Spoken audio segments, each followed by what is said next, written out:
I call the meeting to order for February 23rd, 2021, 7 p.m. Invocation by Ms. Hall. Please stand.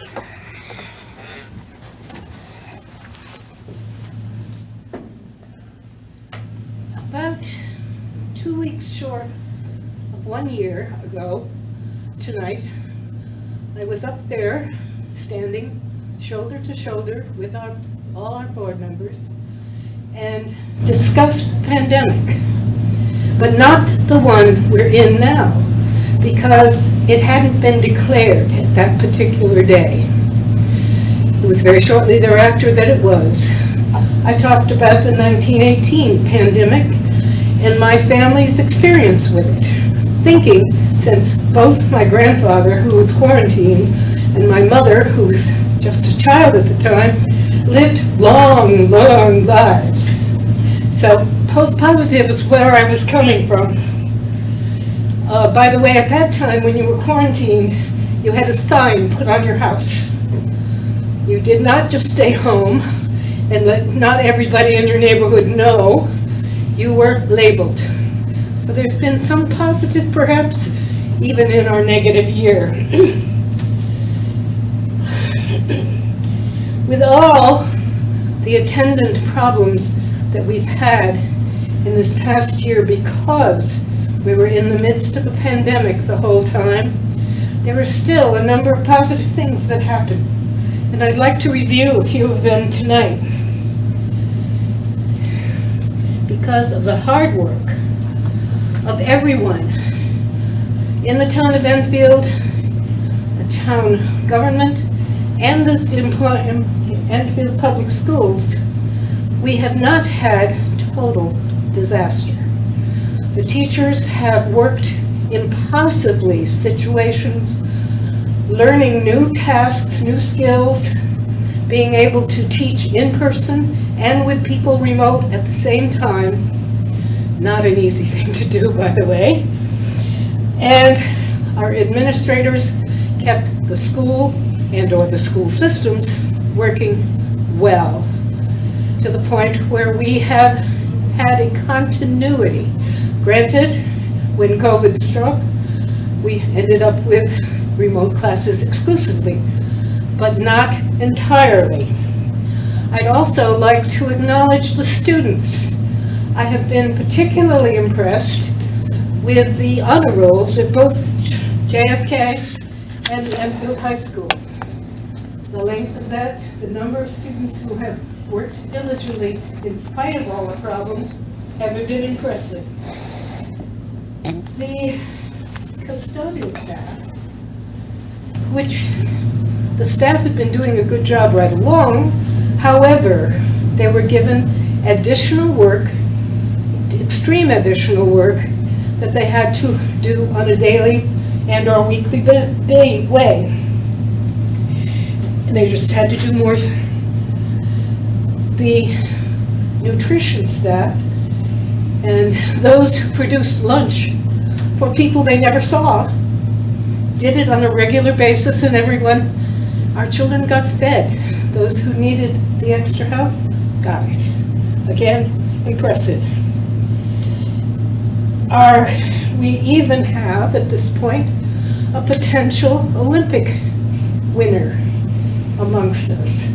So we have been very, very positive in everything we've done. It's been a very hard and long year. Some of us have been referring to the X day of March rather than the date of the month where the calendar reports. So we're in the 200 and something odd day of March. This pandemic has been going on since, from our perspective, March 12th. But positive we can still be. And now we have vaccinations, which are not the solution to anything. They're just a good start in the right direction.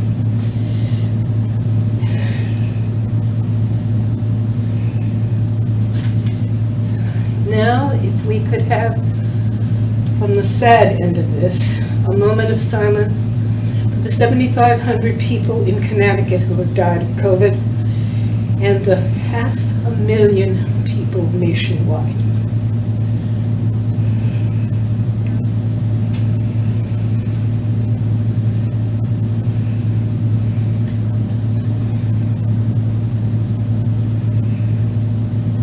Join me in the Pledge of Allegiance. I pledge allegiance To the flag of the United States of America, and to the republic for which it stands, one nation, under God, indivisible, with liberty and justice for all. God bless America. Thank you, Ms. Hall.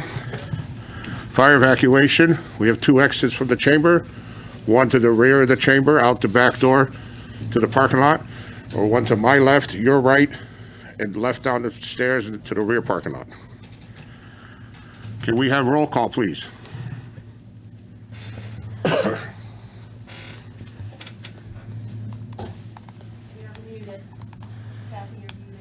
Kathy, you're muted. There we go. I heard you. Oh, you heard me? Yeah. Mrs. Hall? Here. Mr. LeBlanc? Here. Mrs. LeBlanc? Here. Mr. Ryder? Here. Mr. Salazar? Here. Mrs. Thurston? Mr. Ungary? Here. Mrs. Cushman? Here. Chairman Cruzel? Here. Thank you all for being present. Welcome to our new member, Janet Cushman. So we are a team of 9 again, and welcome aboard. Special guests, Mr. Drezek. Thank you, Mr. Chairman. I know none of this still seems normal, but in an attempt to stay positive, like Ms. Hall stated, we're going to try to ease our way back into normal. And we thought, since we've been meeting in person, and obviously we spent a lot of time meeting virtually over the past year, that the first time we invite a board guest, it should be a decorated one and one that was properly honored, which we weren't able to do given the circumstances. So it's my great pleasure tonight to introduce Enfield's 2021 Teacher of the Year, Michelle Burlingame, and I asked her to join and come up to say a few words to the board this evening about her experience and really to give her the recognition finally and the honor that she deserves to be on television, and so we can tell the entire community how proud of her we are.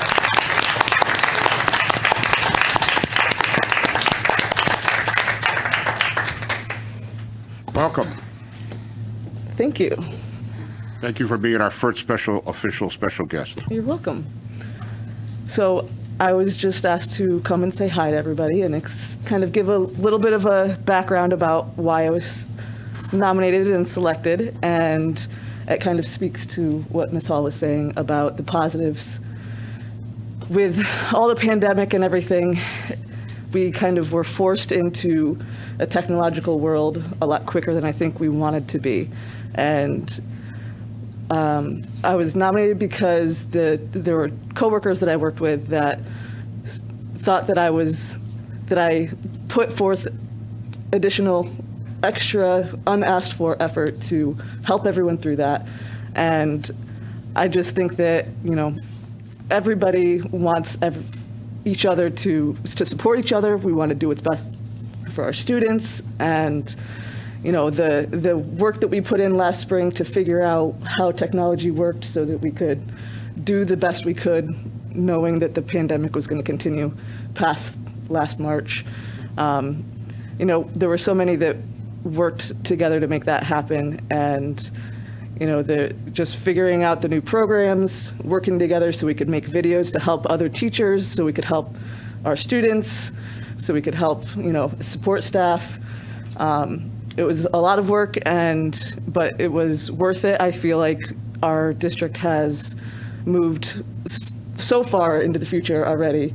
There's things that I see that we're doing at the high school is, my perspective, but I'm sure it's happening in the middle school and in elementary schools as well. But I see things that we're doing that I think will have long-lasting positive effects in what our students are going to be prepared for in the future. The way they can communicate with each other, the way they can adapt and grow and learn. And, the programs that we're using will be something that we can continue to apply. And, I think there are things that we were hoping to integrate more anyways. And the pandemic just kind of pushed things forward a bit faster than we had hoped. But I think everybody deserves a lot of recognition for how hard they've worked. And, you know, there was a few teachers at the high school especially that we all just, everybody, there's somebody in every department that was just like, let's do this, let's figure it out. And we all worked together, and I think it worked really well. So I just want to thank everybody also for all their efforts as well. So, did anybody have any questions? Any questions? Ms. LeBlanc? First, I want to say congratulations. Thank you. I also want to say this is long overdue because you had Cameron for 3 years in a row. And that in itself is amazing. I actually talked to him before I came. I said, oh, we're honoring Miss Burlingame, and he chuckled. Yeah. But as a parent, thank you. You're welcome. Because I know he wasn't always the most applied student, but for 3 years you had him, and one of the years he actually doubled up on his math, so he had did, you yes. and Yep, I encouraged him to do that. yeah, which it paid off well for his journey going into college. So congratulations. As a parent, having you as a math teacher, I never worried. Was never concerned he wasn't grasping a concept and that you weren't going to help him if he didn't. So again, congratulations on your efforts as well, because I know this past year has been a little crazy, but in the end, I think we'll be a better district for it because we're now that much ahead with our technology and stuff. So again, congratulations, and thank you for coming tonight. Thank you so much. And I hope Cam's doing well. I haven't. Yes. Good. Anyone else? Yep. Mr. LeBlanc? Well, thank you for coming, and what a no better person to be the first special guest of the year. So great way to start it off. I wish you the best of luck as you go forward onto the state level. I think you're a top candidate, and of course, I got to relate it back to this. You excited for lacrosse season? Absolutely. It kind of felt like spring today, just a little bit. So, like, yeah, I'm excited too. So, I know. best of luck with that as well as you embark on your season in the spring. Thanks so much. Thank you. We're very excited. We're hoping everybody can get out there and get, at least a handful of games in and be outside and do something fun and be together. Any other comments? Mr. Ryder? I wanted to congratulate you and to piggyback on something that Mrs. LeBlanc said. This award should count as double this year. So whatever the prize pool is, or I think it should be at least increased 50 to 100%. So good luck to you on the state level. Thanks so much. Thank you, everybody. Fortunately, Mr. Ryder, the prize is sitting next to me at the Bushnell at the Teacher of the Year, and I don't think she wants a double of that.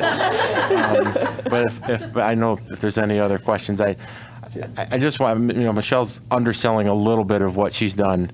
Unfortunately, we're a little late with bringing her here based on the circumstances. But one thing on a personal note that I know I could speak for Andy and I, the one thing we always look forward to every year is the announcement of the Teacher of the Year, because we all get to surprise them in their classroom and get their genuine reaction in front of their kids. And this year, about a year ago, I'll admit I didn't know what the heck Microsoft Teams was. But unfortunately, Michelle's announcement came on a Microsoft Teams meeting because we were all virtual last spring when the announcement came out. And part of the reason most of her colleagues were even able to get onto that Microsoft Teams meeting was because of her efforts getting everybody up and running. So lucky I have Guy. Enfield High School had her. So in addition to making sure that Cameron can count, she also helped a large number of her colleagues function in this otherwise crazy world we went through. So thank you for everything you've done. You deserve more than just being the first guest, but we'll try to make it up to you when things get a little more normal. We're all doing the best we can. I totally understand. Thank you, though. Thank you. Mr. Umgeyer? Ms. Burlingame, thank you for coming and congratulations. And it's outstanding and very, very happy for you. And hopefully you'll be recognized at the state level. I always think it's great when you see somebody who excels at what they do, and especially at teaching. I look back in my life, and it's sorry to say almost that it's just a small handful of teachers that you can think back on and say, they really made a difference in my life. And I suspect that you're one of those kind of teachers who makes a big difference in the lives of our our children, and that you are recognized, and you're being recognized at the highest level for that. And we're fortunate to have you. So keep up the good work, and we wish you all the best. Thank you. Thanks so much. I mean, that is always the goal. I think every teacher is in it just to help their students and be a part of their lives in some way. So I appreciate that. Thank you. Anyone else?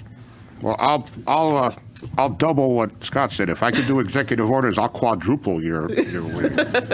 But they don't allow me to do executive orders. That's only done at Hartford, so, which I wish you could have won the state, but it is what it is. So Yes, thank you so much. again for all you do for our school system and all the teachers that you work with. Just pass on our appreciation, please.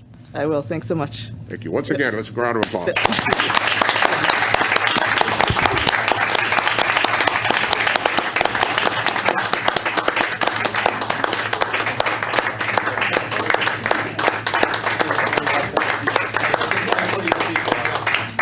Get some money for that seat.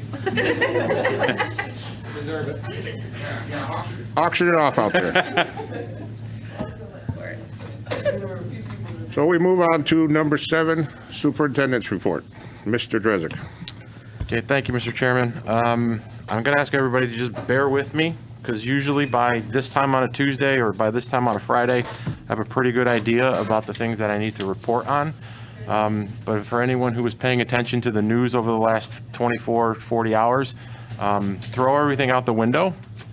And it was quite a disruption, but I want to say publicly, it was a welcome disruption. I am not by any means complaining. I think I did enough complaining the last time I sat here. So obviously there's some changes and a lot of things happening. I'll try to explain to you as best where we are with the vaccination process, with the reopening process, and I do have. And I just want to say, and I shared this with some board members, that I wasn't going to know any final decisions until probably 5 minutes before I walked in here tonight, and that actually turned out to be the case. So I haven't shared this with, I did briefly share with administrators that this could be coming. I haven't shared with staff, so teachers are watching at home. I'm sorry, I would have tried to get to you beforehand. But before I get to that, there's a couple things I just want to touch base on. I know it's been a few weeks since we've met publicly, and I didn't want the public to think that we're not moving forward on some initiatives, especially when it comes to the equity work that the board's going to be undertaking. Unfortunately, with weather and with scheduling meetings, I have had conversations with both Rob and Martha at CABE. One of the things that we're also going to do is sort of in the conversations I've had with them, because this is now a full group, is conducting some initial board training to parlay that into the equity work so that the work can actually be stronger in the outcome. And as Mr. Cruzel mentioned, we finally have our complete board. Welcome again, Ms. Cushman. So that process is going to hopefully start next week. I've got to reach out to Mr. Rader on Thursday to schedule some time, and we'll start through the conversations with board leadership, as we said. So it's not work. I don't want the public to think that work got put on the back burner because of COVID or vaccines or weather or anything like that. It was simply a scheduling issue that we've hopefully rectified at this point, because it is very important work that hopefully, once I'm done telling you today, and if everything comes to fruition, we can get back to doing something besides COVID. And that's what my hope is. So please just bear with me and hang in there. I also have to take a second just to address, because I'm getting a lot of questions from parents of athletes when it comes to attendance at winter sporting events. So right now, our policy is that every athlete is given 2 tickets for home events. And it's not designated to just parents or just a grandparent or a sibling or a girlfriend or a boyfriend. I don't care who you give your tickets to. Every athlete has 2. The reason that we're confined to 2 is based upon the spacing availabilities of the places that we compete. Obviously, ice hockey, we have to work very closely with Twin Rinks, and I've gotten questions about, because the high school gym, and everybody sees, and I'll get into headlines in a second, people see the headline, 200 people. Well, that's 200 people. That's everybody, first of all, and it's also based upon the space that you have. Unfortunately, in order for us to properly compete with our athletes at Enfield High School, we have to have designated spaces for the teams, and as well as the away teams and the officials, which means we still are not able to use the entire gym yet because we have to keep everybody separated. the athlete side, which only allows us to have one side of the bleachers available. So we are able to allow every student athlete to have 2 tickets per contest. What we've asked our athletes to do, and our athletic director has done, is that if any student isn't going to use their tickets, to give them back to their coach, and then their coach will know any additional seats. And if there's any student who has more than 2 people that are wanting to come to a particular event, the coach will be able to facilitate that for them. We want as many people to come as possible, but we're almost there. But I know there's been questions about, how come we're not opening up 200 people like they said they can open up at, the Meadows and all that stuff. We're still under the same guidelines that we're trying to maneuver, and I have square footage stuff and all that stuff to go along with it, which I'm not going to read tonight. But I wanted to make sure I clarified that for folks who may be watching at home. Okay. When it comes to the vaccine, what I originally planned on talking about tonight was, because I've gotten so many questions on the CDC guidelines, was I was actually going to put them on the screen and say, okay, again, headlines, people see schools can open safely without vaccine, and that's all they hear. And I don't blame people, because I, like you, don't have time to read everything. You see the headline and you move on. But when you actually open up the document and you started reading what the requirements in order to open safely were, ironically, we were hitting every threshold that the CDC required us to do in order to open safely, including social distancing, hand washing.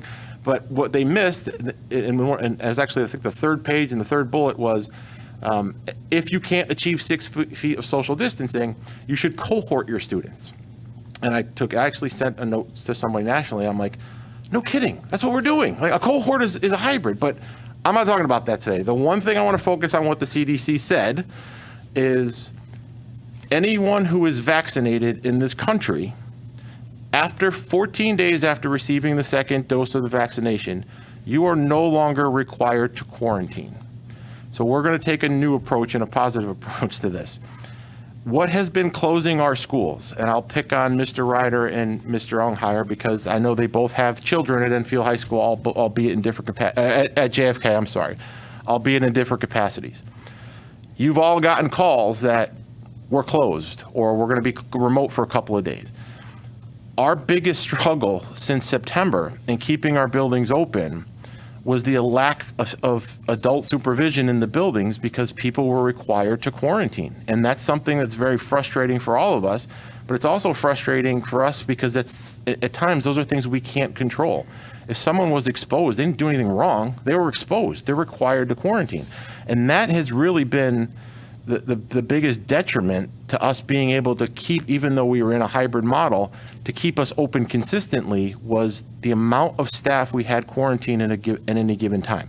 So although last time I was here, I spent a lot of time talking about the importance of protecting our staff members, that hasn't changed. That's still my first priority. But there was also a benefit of having our staff members vaccinated because after 14 days after that 2nd dose, our staff members are no longer required to quarantine, even if they are directly exposed, which means our schools can stay open and our kids can have a little bit of sense of normalcy again. So everyone has heard the news and I'm very grateful to the governor's office for everything. Nothing goes without controversy, but I'm focusing on us. I know he changed it up a little bit with the priorities. All I heard was school staff can go, and that's all I'm paying attention to. What is outlined in a lot of this, I found this out on Monday, like the rest of you. I was embargoed to say anything until 4 o'clock on Monday, and Andy and I were on the call at 11 o'clock, and we were already getting messages from people. So it wasn't me. I didn't let it out. But one of the things you may have noticed in the governor's press conference was, the 55 and older group can go through the traditional way of booking an appointment, and then schools should have designated clinics.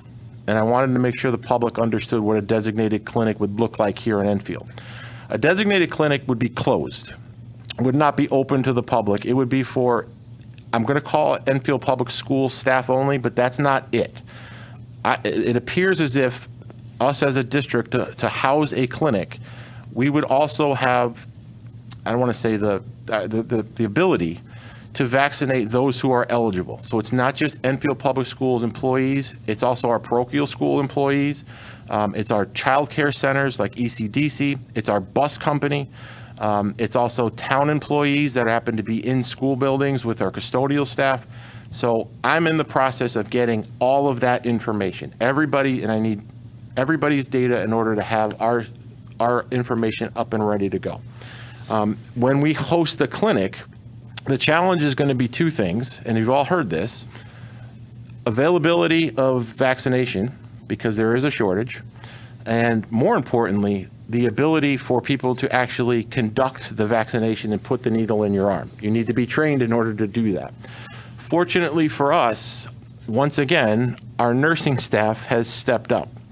Without us even knowing, part of the process is you have to take a CDC online component to be trained, and then you have to do a physical part of being trained.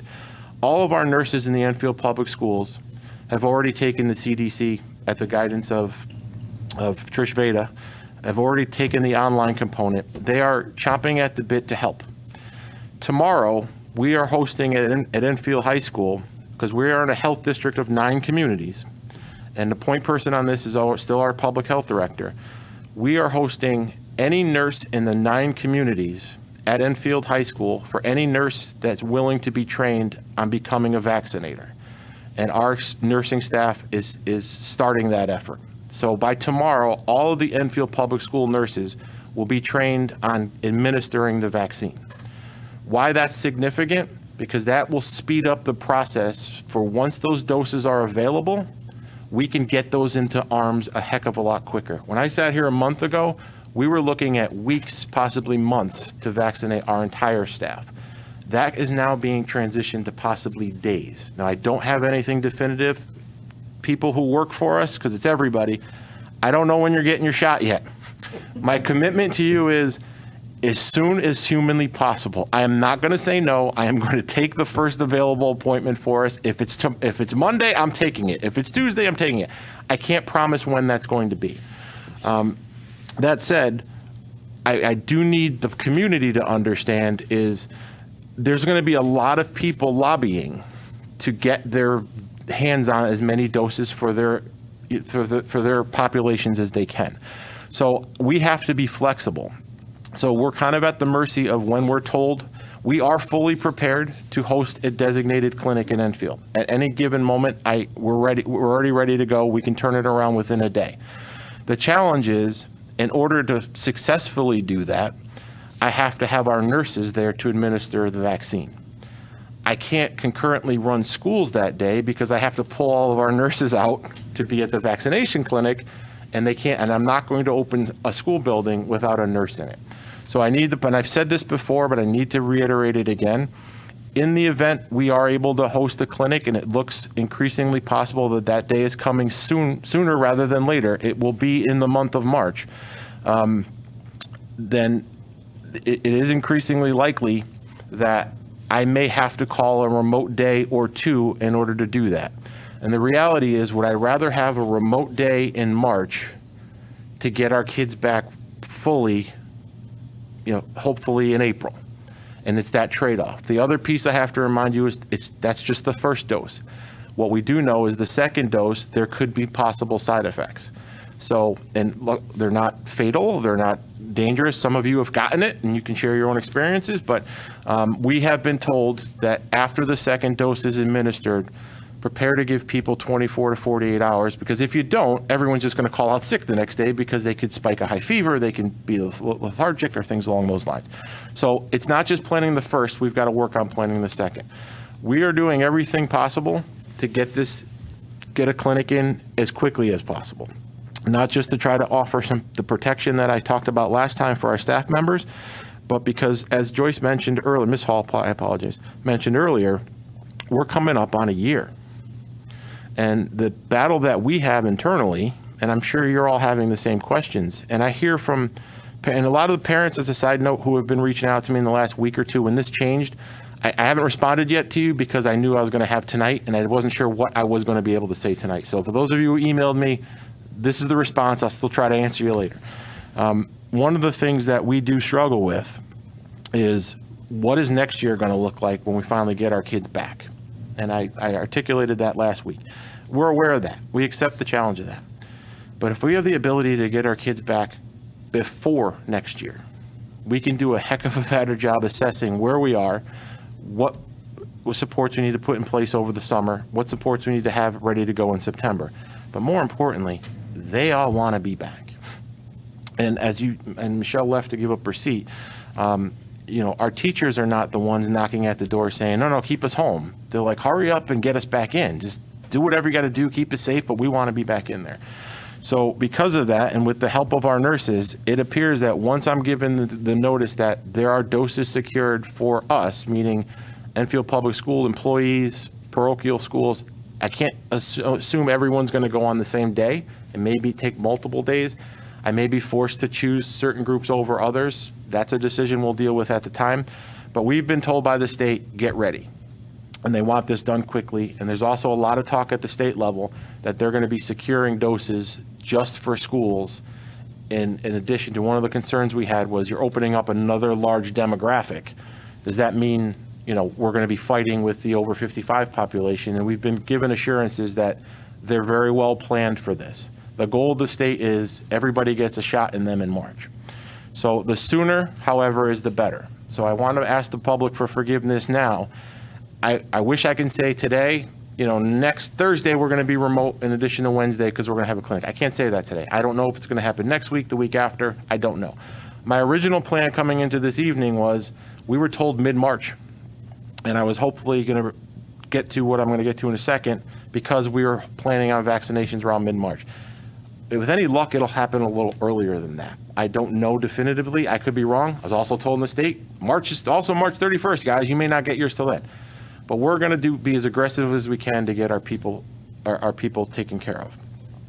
We're doing that for the reason, and I'm looking at this year's calendar so that people understand. I told you I'm usually better prepared than this. I got stuff all over the place, guys, so bear with me.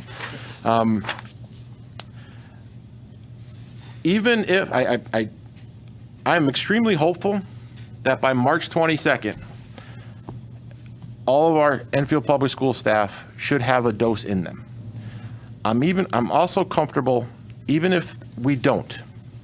I'm in a much better place today than I was a month ago, because if we don't have everybody with one dose in them by March 22nd, I'll know when you're getting it. So if Monday, March 22nd, you don't have your dose yet, you're probably getting it Tuesday or Wednesday, but I will know that then. A month ago, I had no idea when this was coming. We were told maybe February, we were told possibly March, at one point we were told May. We know it's happening in March. So because of that, and I'll put this out obviously in a more formal notice at the end of the week. I'm not going to do it tomorrow, just so everybody waiting for the letter. It's not coming tomorrow. It's going to come Thursday or Friday, because other things can change between now and the end of the week. This vaccination stuff is moving, it's changing hourly. But starting on Monday, March 22nd, any of our students in K through 5 who want to attend 4 days a week can. Our pre-K, Jacqueline has done, and her team over at Stowe have done a fantastic job. They're actually back in 4 days a week now because they have some different parameters that they have to occupy under the Office of Early Childhood. But our kids, K to 5, March 22nd, are able to come back 4 days a week. Remote Wednesdays are here for the remainder of the year. I said that last week. I'm saying it again today. We do have too many kids who are going to opt to remain remote for the remainder of the year, that those kids will fall through the cracks if we don't give teachers the ability to meet with those kids during remote Wednesdays. And what we've seen is that our teachers, who, especially our specialist areas, teachers who have IEPs or teachers who have individual instruction with kids, they're able to do that on Wednesdays because they don't have 7 or 8 kids in front of them. And it's basically, we've been asking our staff to do 2 jobs at once. So the Wednesdays will remain. As far as JFK and Enfield High School go, unfortunately, I can't allow every student to come 4 days a week at this moment because of space restrictions. Just like what we experienced here tonight, the rules still apply. And there's physically too many kids in that building at the moment, because we have surveyed people where, people will have the ability to change their mind at some point. But at the moment, I don't believe we can adhere to the guidelines if we allowed every student who wanted to come back. However, for any student at grades 6 through 12, any child with an IEP, 504, or if they're an English language learner, they are able to return 4 days a week. Right now, you're able to come 4 days a week if you're in a specialized program. We are expanding that with the hopes, for JFK and Enfield High parents that very shortly after that, we're going to be in a position to bring anybody who wants to come back 4 days a week back. I say that, and this is all subject to change. March 22nd is not. The following is subject to change. If everything stays on track with the vaccine, it appears, based on the calendars we are working off of, that by the time we return from April vacation on the 19th of April, all of our staff members will be 100% vaccinated and immune. If that's the case, my intention is to open the district 4 days a week for everybody. And I'm doing that because if we can get our kids back mid-April, full-time, no restrictions, most importantly, that gives our kids 2.5 months of some sense of normalcy again. That gives us as staff members to assess where these kids are and 2.5 months with them in front of us to try to address some of the things that they may need addressing. But that also gives us the ability to better plan for what we have to put in place over the summer, and more importantly, what we have to put in place next year.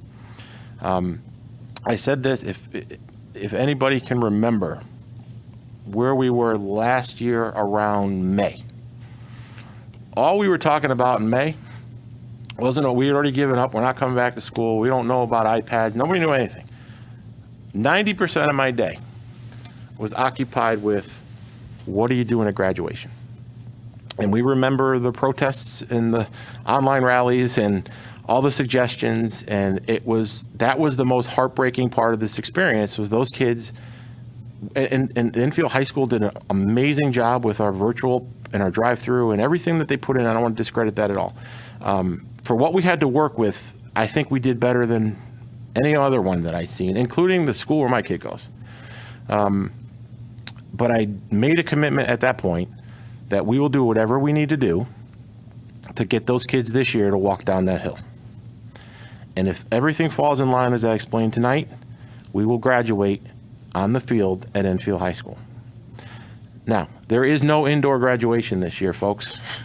There's that. We're not going to worry about Mr. Drizzle. If it's raining, we're not going in. That stage is going up.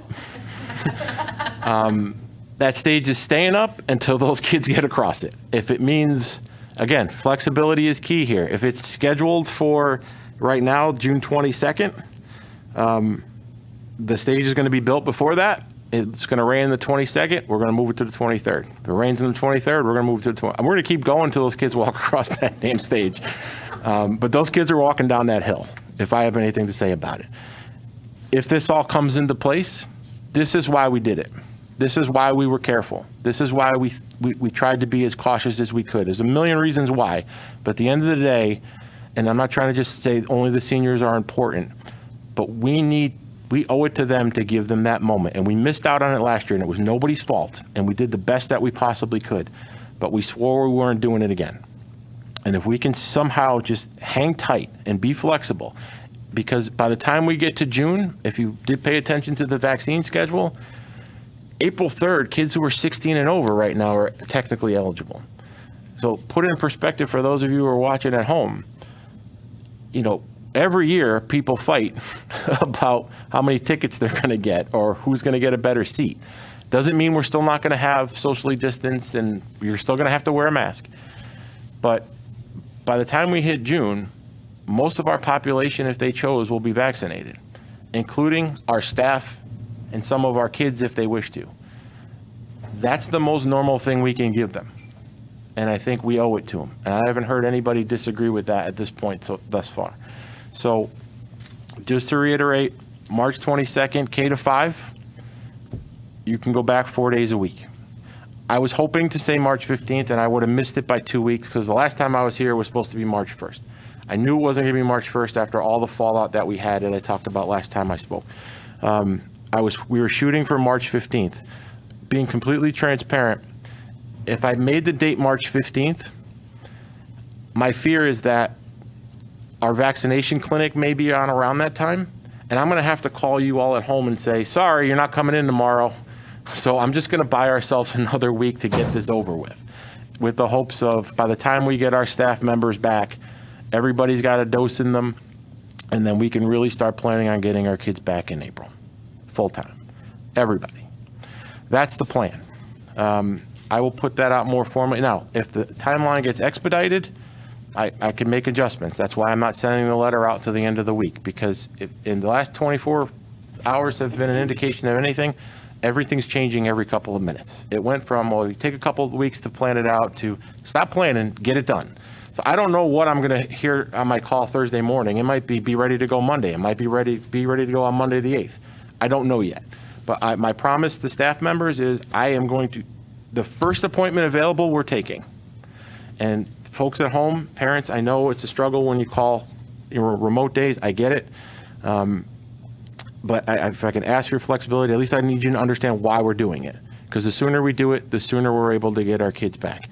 And the last thing I will say, because I do hear from a lot of parents and I try to get back to them, there's two things I think we all noticed over the last year. One, and I don't think anything's intentional, we all have a short fuse. Myself included, probably in some of the answers I've given back to some of you guys on here. Whereas, 2 years ago, I would have given you a very eloquent answer, and this year I would have just told you no or yes or whatever. We all have a short fuse, and we know why. It's nothing intentional. We need to hang on. We're almost there. And for those who don't think that, because I have to sit up here and make this decision, or the 9 of you have to make decisions about this, or people talking to Andy and I a lot, and he said I can say this.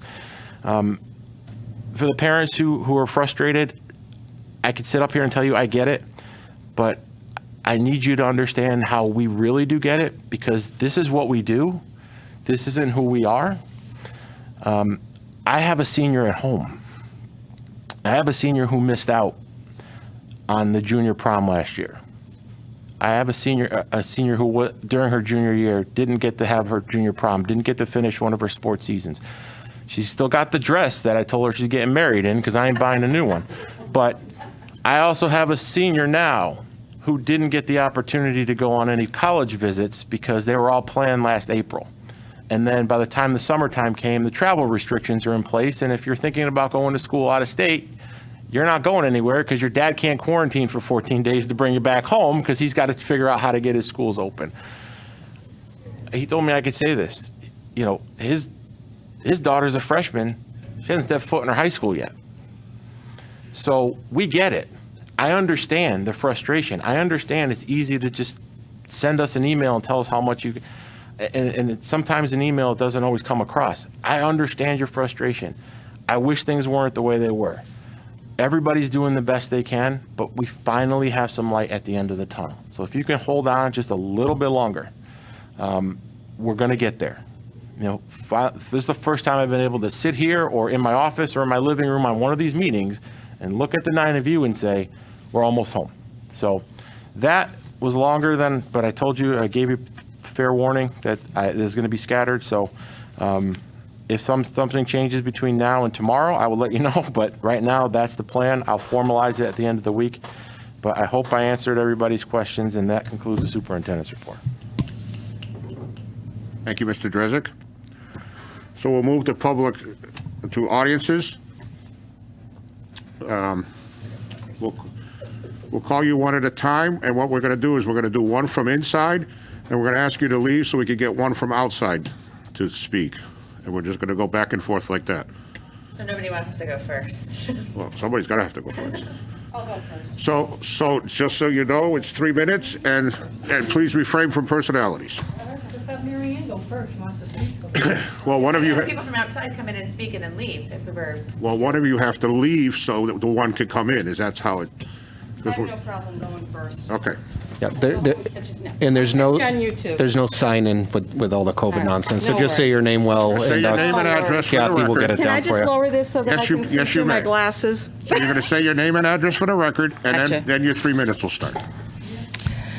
Marie Pisner. I reside at 25 Roy Street. Good evening. As we approach a full year of living with COVID-19 in our lives, I would like to thank the 9 volunteer board members sitting in this room. Most importantly, they have kept our schools open, they have kept our kids safe, and both our staff. Most importantly, with the guidance of our superintendent and our assistant superintendent, they have continued to bring the finest education to every child in Enfield. Being a Board of Ed member has its challenges under normal circumstances. But this year's challenges has made all your jobs especially difficult. Yet through it all, you have worked in unity to provide what you feel was the best for our children.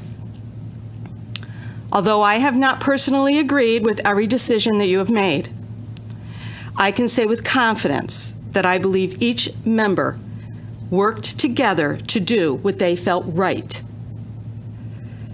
Tonight, I would like to welcome our newest board member, Mrs. Cushman. By her stepping up and volunteering her time speaks volumes to me about her character. Anyone who accepts a volunteer position during these unprecedented times must be an individual who truly cares about children, education, and our community. I applaud you, and I know that you will work hard, as your fellow Board of Ed members have done, to continue to offer every child in Enfield a fair and equal education. The goal of every parent, teacher, administrator, and Board of Ed member is to make sure that our students are ready to take on the challenges of the world when they have completed their education, whether that be the workforce, armed forces, or college. And I believe Enfield does just that.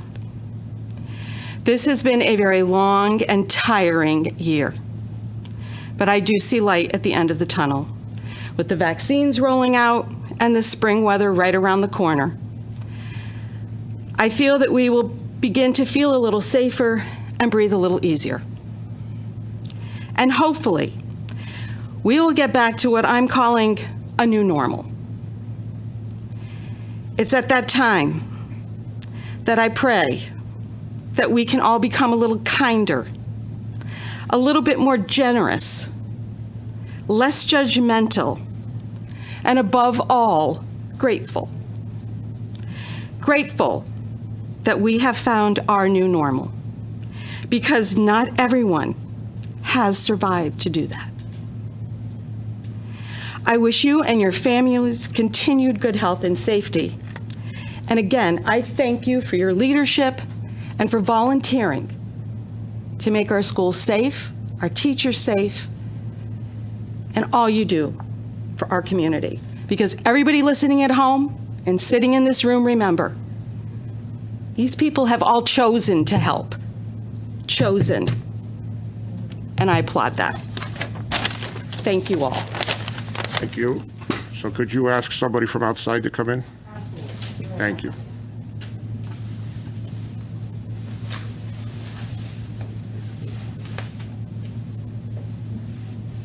Catch you all on YouTube. By the way, there's 280 people watching on YouTube right now. I'm going to be 281. Okay. Okay, go in.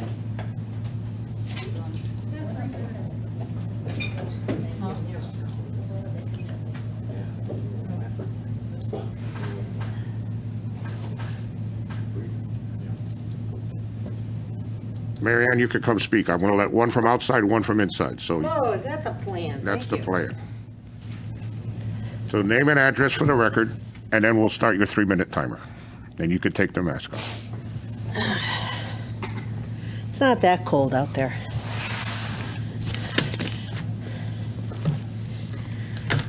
Mary Ann Turner, 7 Meadow Road. Good evening, board members, Chairman Krusell. It's been some time since the last time I was in front of you, and the reason for my visit is to talk about willingness. Many people get involved in things because they're willing. In Enfield, that could be the Lions Club, the Garden Club, a book club, or a bowling league. People get involved in these type of groups because it interests them, and they enjoy the people they'll be with. Others volunteer their time at the Food Shelf, Parkway Pavilion, Network Against Domestic Abuse, because they want to help people and they want to make their lives better and give back. There's another group, the ones who move into politics. They make a statement about principles, ideals, ideas, beliefs, and the ones they hold. They choose a party affiliation. Part of the reason is because they belong to it. They're connected. They join a respective group they feel they're in line with their values or political philosophy, and their involvement may start with just listening and meeting with others and talking about local, state, and federal politics. From my experience, the next step comes from a place of willingness, a willingness to be part of a solution, a willingness to give up their time, their energy, their money, and step forward to fill a void on a council or a board of education or a planning and zoning commission. For example, do these willing volunteers do it for pay? No, they do it because they're willing to try. They're willing to share their experiences, what they're willing to learn, and they are willing to be part of a group of diverse opinions and a part of a grand outcome. In Enfield, we have a Board of Education and a Town Council, and we, you know them, do any of these jobs, they have to have qualifications. But the number one qualification is a willingness to step forward and volunteer. Today, I want to thank Janet Cushman, the latest volunteer to the Board of Education, who came forward with the willingness to be part of a collective group with an open mind, an open heart, and a wealth of experience that only she can share. Her experience, her knowledge, which she is giving to you and these new associates, are for the town of Enfield. Many of you are stay-at-home parents, retired college students, business people, and you all came to the Board of Education not with a robust resume for the job, but a willingness to say yes to the job. You were willing to volunteer to give back to Enfield and learn this Board of Ed job. If anyone who hears my voice this evening believes that Enfield people, our neighbors, should be told you can't volunteer because someone believes you don't have the qualifications, I say to that person, I say to those people, remember where you came from. Remember your first day on the Board of Ed. Remember your willingness to say yes to running in your first election. Remember your willingness to learn how to do the job. And remember you volunteered to do it. And thank you to all of you for your willingness to make Enfield such a great place to live in. And I appreciate your willingness to be kind, to be open-minded, to be helpful to the new people that you will come across in this volunteer job that you all sit in, to be part of the great town and its elected positions. So thank you very much. Thank you. So someone from the audience, go ahead. Again, state your name and address, and then I'll start the timer. Kelly Hemler. Hold on, Marianne, if you want to let somebody else in, please do. Thank you. Kelly Hemler, 10 Hartford Ave. I just wanted to welcome Mrs. Cushman, sorry. Look forward to, thank you for volunteering and look forward to your experience bringing it to this board. I think it's unique, so really looking forward to it. Thank you all. Thank you.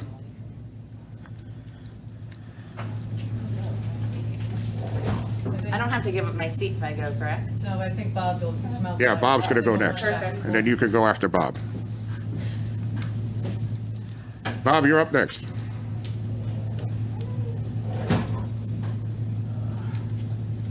You got this, Bob. State your name and address for the record, and then I'll start the timer. All the real people are out in the cold. We should have the meeting out in the parking lot, then everybody could attend. Bob T. Katz, Enfield, Connecticut, Woodgate Circle. I want to commend the board and Chris Drezik for just carrying on. All of you are volunteers. You're doing a great job. Walter and Chris' speech. Just keep moving along. Get the school system open full time, and let's have a better school system in the future, please. Thank you. Thank you, sir. So you're next.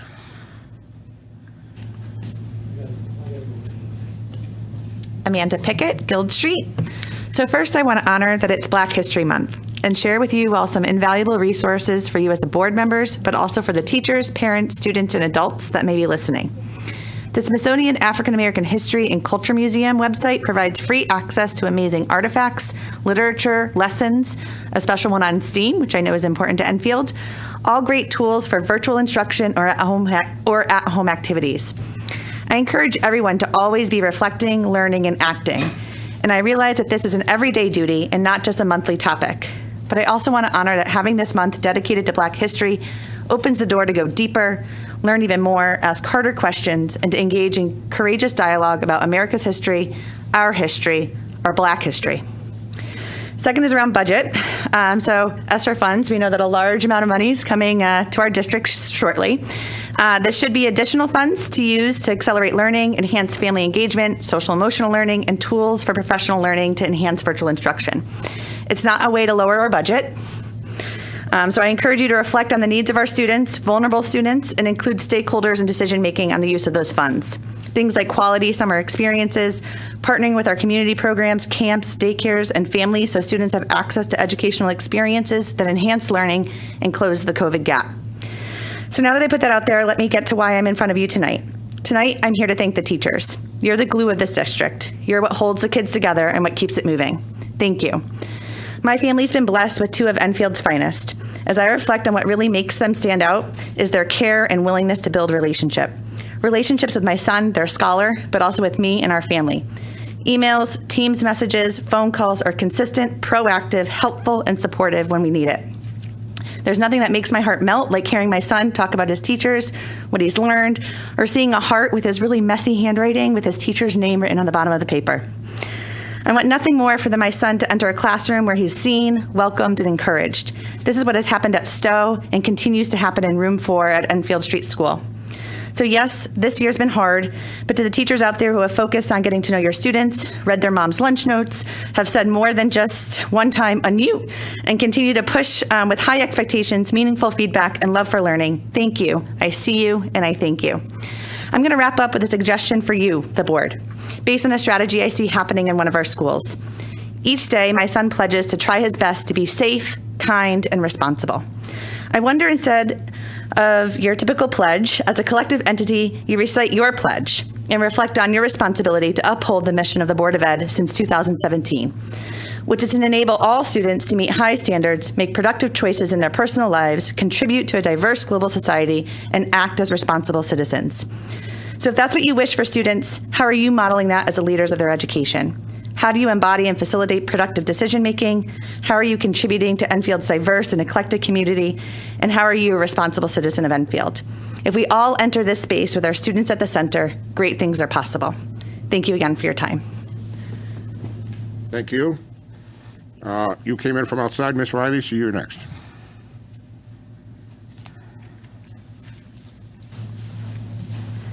Name and address for the record, then I'll start your timer. Okay. Charlotte Riley, 55 John Dot Drive. I'm also president of Enfield First Readers Association, and I wanted to come to you tonight with an announcement. We are having a ceremony. We are doing this for our kids because they have worked their tushies off this year and they have started to read. We are going to have it at Esnuntuck Community College. They are an awesome partner with us. It's going to be on Monday, May 24th. We're going to have it in waves, so we don't have a backup onto the main drag there. And it's going to be awesome. I'm super excited.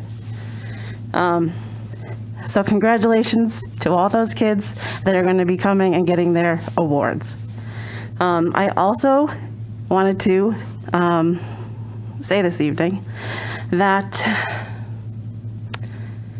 as a parent of 2 kids in 1st grade and 4th grade, one has some special needs.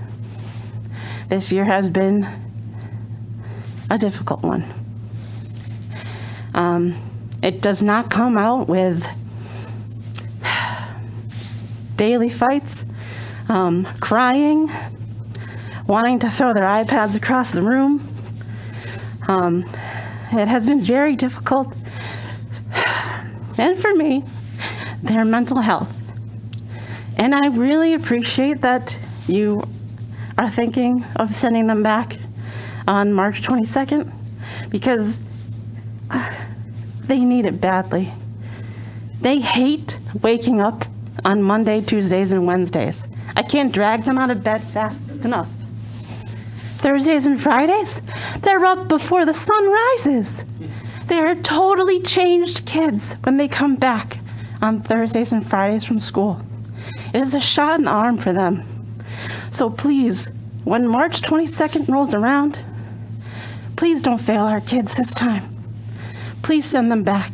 They need their peers. They need to see their teachers face to face. They need to see those other kids on the other side of the screen. It's an abstract for them now. My daughter just saw some of her friends she hasn't seen since March, this past weekend. When we got in the car afterwards, she cried because she didn't really remember that they were real people on the other side of that TV that she could see someday. So please just remember, it's our kids that have to live with this for the rest of their lives. So I thank you for all the hard work that you have done. I know it is not easy being a volunteer, as I volunteer myself, but I do appreciate it. And I thank you for all that you're doing. Thank you. So someone from the audience, please.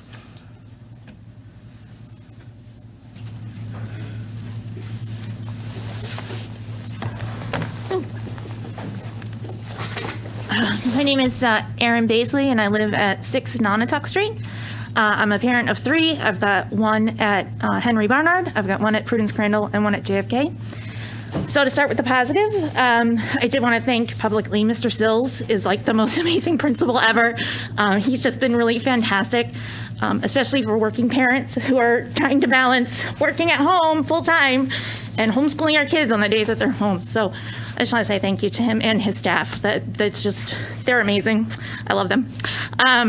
The second is, as much as I hate when the kids are home, I will say that from what I've heard from my coworkers in other states and friends in other districts, that we're doing a much better job on those days, because at least our kids have live lessons. And in other places they don't. They have, a 5-minute meeting, and then they don't see their teacher the whole rest of the day, the days that they're remote. So I do think that at least is one positive thing that we're doing. So thank you for that. So 2 points of opportunity. One is at the end of last year, the school year, we were told by the teachers, don't worry, don't stress, we'll make up for it next year. So I didn't. Well, I still did, but there were things that I said, okay, they're going to cover this next year. One of them is in first grade, you learn how to tell time at the end of first grade. My first grader did not learn how to tell time. And as far as I can tell, they have not covered that in second grade. So to me, that's a pretty important life skill, and I would just like to call attention to that. And I feel like if we could please ask the teachers to kind of review their curriculum and make sure that nothing that was missed at the end of last year could please be made up for before the end of this year. So at least next year, they're going in sort of where they should be, and maybe not a whole year behind. The other thing, and I brought this up with individual educators before, but not to the superintendent, is the physical impact of the hybrid learning. There is just no ergonomically correct way to use these iPads because the keyboard is attached. You cannot have it at eye level because you're using the keyboard, because then you're like this. So yeah, the keyboard is down here, but then the kids are like this all day. And I can tell, on Thursdays and Fridays in particular, my oldest is crying, she has a headache, she doesn't feel good because she's been staring at that screen all day. Because in JFK, they don't really have any breaks during the day. They're just on that screen all the time. So I'd like to just, and I'm concerned about the long-term impact that eye strain is going to have on them. Their neck, their shoulders, just their whole physical body is not in a good position at all during the day when they're at school, even in the days that they're in the classroom. It's just not good. So I don't know if there is an EH&S ergonomic specialist that works for the town, but if we could have them kind of take a look at that and see what stretches the kids could be doing during the day, or what other strategies we can use to try to mitigate any kind of long-term negative physical impact that this is going to have on their bodies, because they are growing kids, and it just, you don't want them all wearing eyeglasses, in the next year because of it. So that was kind of it, and that means my time's up. Well, just a quick anecdote. So a couple weeks ago, my oldest came home from school bouncing, so happy the way she used to before all this. And she said, "Mommy, we had the best day at school." And I was like, "Wow, what happened?" She said, "The Wi-Fi went out and we had to put down our iPads and the teachers actually had to teach us something." She said, "I've never learned as much this whole school year as I did today." And she just, so just throwing that out there for next year's planning, if this happens to go on, kind of thinking about that anecdote. So thank you all very much. I appreciate the time to talk to you today. Thank you. So Mrs. Ungary came in from outside, so you're next. You're all set? Okay, so who else from here?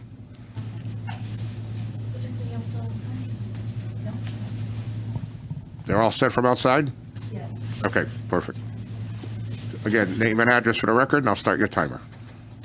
My name's Nicole Jem, 40 Highland Park.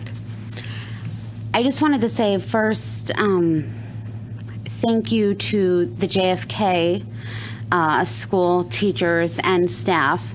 My daughter is in 6th grade and has really excelled this year, and her teachers are very attentive with emails and really positive feedback and even positive criticism on what she has to work on. So I just want to say thank you to JFK for that. As for my 6-year-old, who is in 1st grade, it has been very challenging. And I just wanted to put out there that it is not easy.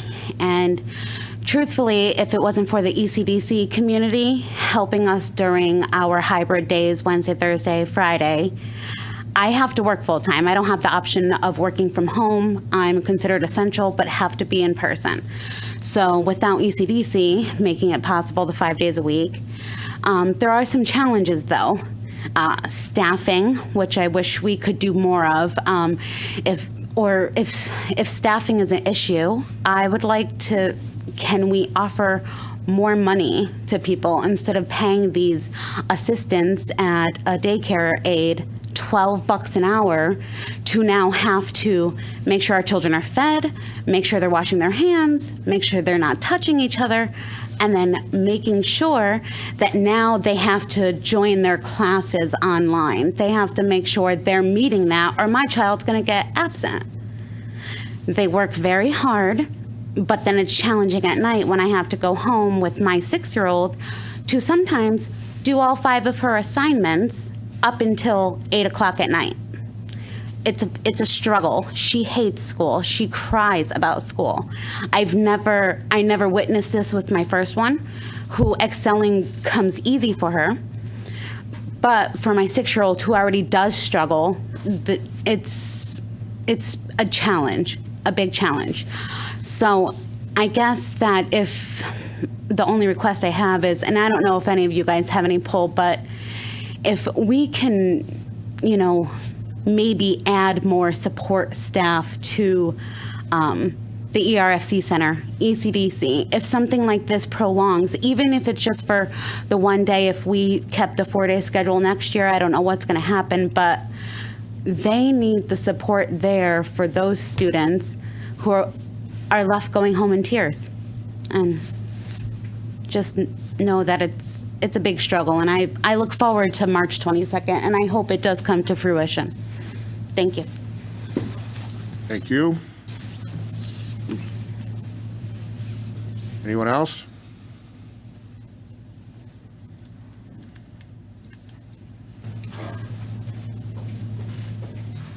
You want Josh? There you go. Oh, here you go.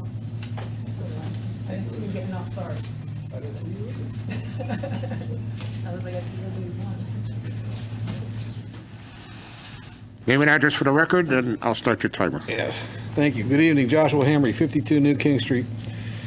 First off, Mr. Dresnick and your staff, you've done an amazing job, and I can't thank you enough. You're a rock star, and Everything you've done has been with the best interests of all the children in mind, including your staff and the teachers and the administration, and everybody involved. It has not gone unnoticed. Second, the COVID test the vaccine is no joke. I've had my first vaccination because I work in a homeless shelter. I work with the veteran population of the homeless shelter, and it's a different beast, but the concerns are very real there, that we have to maintain as much structure as possible to keep everybody as safe as possible, and it's not easy. The second round of vaccinations is coming up this Friday, and I've heard more about that it's going to be a different impact, but we have to be aware of it. It's still worth getting it, and it's going to make a better situation in the long run. Next, to the agenda. If I read correctly tonight, this is a conversation later on that will happen regarding the Series 5000 numbers policies. So tonight's that night. I spoke the last time that came up in the agenda regarding the impact that would have, and I apologize, I'm not in the mix on this stuff. I don't want to be, frankly. I don't want to show up here despite it's a social environment and I get to talk to real people. So I don't like coming to these meetings to talk about problems that I want to have addressed, but somebody has got to do it for the people that need a voice. That Series 5000 will impact a lot of people, military families. As you can imagine, I've got a very strong affiliation for the military community, and anything that does something to take away a protection from them, I'm going to have an issue with. To that point, I'd also have the same issues that would impact the lives of the transgender community, the gay community, the bisexual community, the queer community, anyone that falls under that category of other than, okay? So if we're going to take away protections in any way, shape, or form, if we're going to do something that would impact the learning experience for those individuals, if we're going to do something that would minimize the opportunities that they get to have an equal voice without having to actually ask for it, that's where I'm going to have an issue. So I would request, as I had in the past, that whatever steps are taken to revise the policies of that 5,000 series, that it is not done to remove those specific things, and that we don't remove them because it's superficial, because it's a protection that should be understood. There's a reason why it's in writing. It's not understood all the time. And to that point, the child that has that need for that protection does not have the voice nor the intellectual capacities to put together the words that say, I need help and protection. So I appreciate the opportunity to speak tonight. And one last administrative note, I would ask that we do consider a larger facility for these get-togethers so that we can have more public actually in the room hearing the entire conversation and not having to stand outside the door where it's 20 degrees. Thank you very much. Thank you. Anyone else? Please.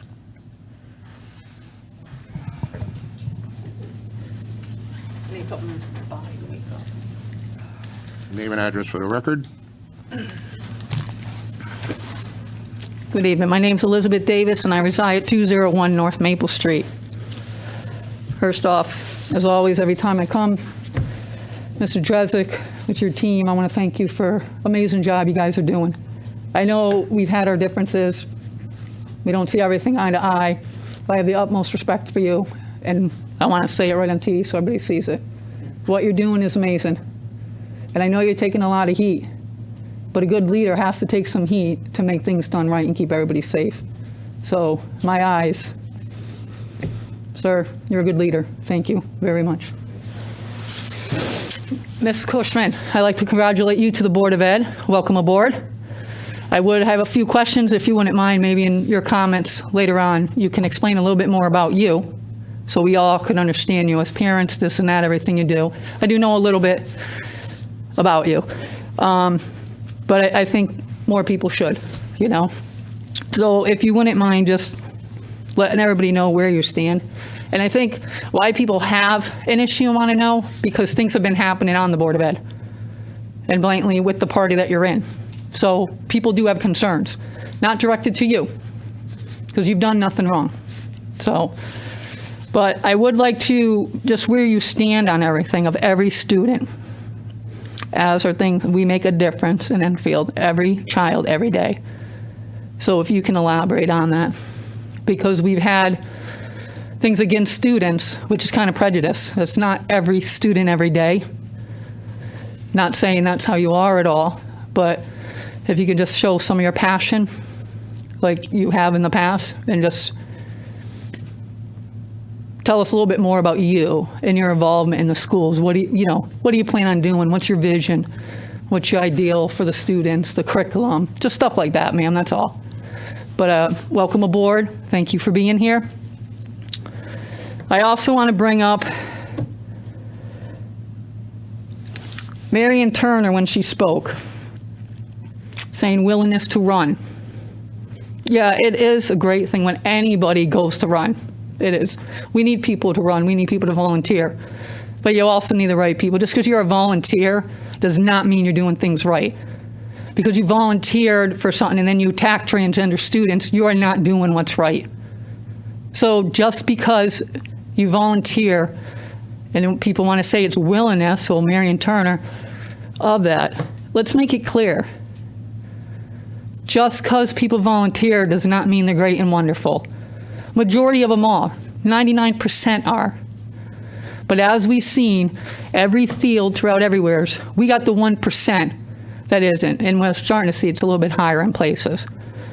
We had on, and it was taken down from Parlor, put on for white supremacists to make sure everybody that voted and wanted to steal the election, make sure you ran for a seat and you take a seat to make a difference in your community. Every board, every commission is what they're advertising. So let's not say every single person's doing it right and they're great. We have people in DC that's not doing things right for the people. Hartford, not doing things right. And that's both parties. I'm not picking on one party with anything. It's individual people. If we all do everything right for everybody and all the people and stop our judgment, imagine the beautiful world we'll live in. If we don't look at people's color, what sex they are, who they love, what religion they are, what faith they believe in, all of that. None of that, that's judgment. That's for up above to judge on the final day. It's not up for us to judge. So I'm hoping, as I said in the past, we go through our hearts. And let's do what's right by our teachers, our staff, our children, the whole town. Let's use our hearts. Our hearts normally tell the truth. I also want to announce for tomorrow real quick, I know the chair of that thing beat. I want to thank all the bus drivers. Tomorrow is Bus Driver Appreciation. And today, Enfield High, was it yesterday? It was the last Wednesday of February. Enfield's going to have 2 days. It's tomorrow. Okay, we're going to have loads. I thought it was the last Wednesday. But today, Enfield High Rachel Challenge went out and thanked all the bus drivers and gave them all a mask to celebrate Challenge to show their appreciation and the kindness of Rachel Challenge, spreading kindness. That's what's great, right? It's so wonderful. And that's what we all need to do every day. So thank you to all our bus drivers that do every day keeps our kids safe back and forth through the COVID, wearing your mask, keeping the social, sterilizing the bus after every single trip. You guys are heroes, and thank you. Thank you for all that you do. And thank you guys here for what you do. Thank you. Anyone else? Last call. Anyone else? So I declare public communications closed. We move on to board member comments. Ms. Hall, would you like to start? I'll start by admitting that Liz reminded me that I forgot the bus drivers in my opening acknowledgments, and they certainly have certainly provided a service that we could not have gotten to school without.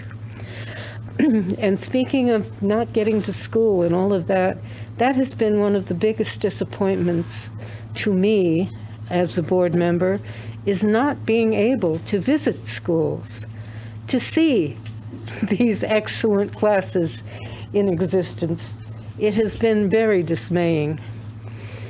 And therefore, I don't have the anecdotal information about the students except for those wonderful parents who email me and give me information and sometimes criticism. But anyway, this has been a long month with skipped meeting so that I have a Head Start policy meeting next Wednesday, and I'm here to report on the one that I had at the beginning of this month, on what was the third day, I think, of February. We had continued the work that had been, I told you about the previous meeting, of working with the Yale representative, Deb Oliveria, and discussing that positive overcoming of trauma that children acknowledge and experience, but that adults are not always aware of just how much that impacts the children and how to keep them positive to the fullest extent. I'd also like to acknowledge that ERFC has been a helpful organization for our school board as well by having provided the Distance Learning Center, which may not be as active in the near future if everything goes well, but which has provided a service to many parents to date. The CREC Council met last week? I don't know. Time does get all mixed up, but yes, I guess it was last week. And they have modified their constitution, as I had told you earlier was in the works. They've simplified some of the organizational levels, and that is one of the changes that were made, allowing virtual meetings and requiring a quorum of 8. Now, as a result of this meeting, which was virtual, the discussion came up with, could we have mixed meetings? That is, part of us in person and part of us virtual, which of course we have done successfully, I think. And we have the equipment for it, obviously. They felt that they were not quite prepared, but since the meeting, Greg Florio, the head of CREC, has made arrangements so that in the future, there are members of the council who can attend virtually, as when a number of them will also be able to attend in person when that becomes possible for the council in and of itself. A new group, well, it may not be as new as I think it is, but it's the first we've heard of it, whose current focus is on DEI. That is going to be a new acronym that you should all be familiar with. It stands for Diversity, Equity, and Inclusion. The group has done a great deal of planning on dealing with that, and I have been provided with a PowerPoint which I can share with anybody who might want to see it. And indeed, we learned that a number of the individual districts which are members of CREC have started developing similar groups, just as we will be defining our term equity and all of that it involves. And indeed, some districts have actually determined that they need an administrator with that title, and others are working in the group situation that we currently have. Now, another positive, I like positive points. And this past week, on schedule, the Mars lander landed on Mars, the new one, the extra special super one that actually sent pictures back of itself in the process of landing. I have repeated that statement here on my, no, not that statement, but a statement concerning my desire to be part of a trip to Mars in the past. Oh, boy. And Watching these pictures was very positive for me. And a controlled landing that landed in right where they expected to be with no damages, very thrilling. Thank you. Thank you, Ms. Hall. Who wants this? Mr. Ryder, you want to go next? Or Ms. Thurston, I'm sorry. Go ahead, Ms. Thurston. I was going to start at the end and work down, but go ahead, Ms. I Thurston. thought you were going to, you're not going live? You can go next, Ms. Thurston. Sorry. That's okay. I know where you live. No. I'm just kidding. First of all, I just want to welcome Mrs. Cushman, I'm sorry. Welcome to our crazy, fun family. We really do love the students, and we are here for a good reason. So welcome. On what Mr. Drezik said regarding the vaccine, I do highly recommend it. I know they're not mandatory, but I did receive both of mine. Some people have had, after their second one, I have seen people with some side effects, like flu-like symptoms. They usually last less than 36 hours, so they're not, it's not really bad. So like I said, I do recommend it. I know it was a relief off of my shoulders when I got it. And I know when you get yours, you're gonna be good. I think that's it. Just short and sweet. Good. Mr. Ryder, you want to go or Mr. Blank, please. Mr. Blank. Okay, lot to take in tonight. I'm going to start with Mr. Drezik. Thank you so much for this update. I think this is the most positive news we've gotten since March 12th, 2020.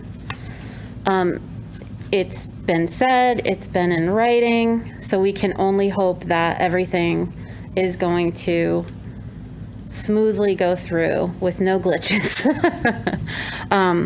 But I think that it's important that we're able to,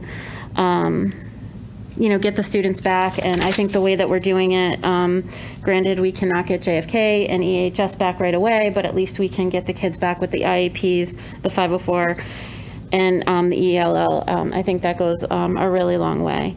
One of the comments you said is that, we will be aggressive to get those vaccines, and I have no doubt from the journey that the school district has been on that you guys will be aggressive. And I can't thank you enough as a parent and as a board member to say, for everything you've gotten in line when it's ready to go, we all appreciate that. Because, like you said, we all have short fuses. We're tired. We're tired of COVID. Our kids are tired of COVID.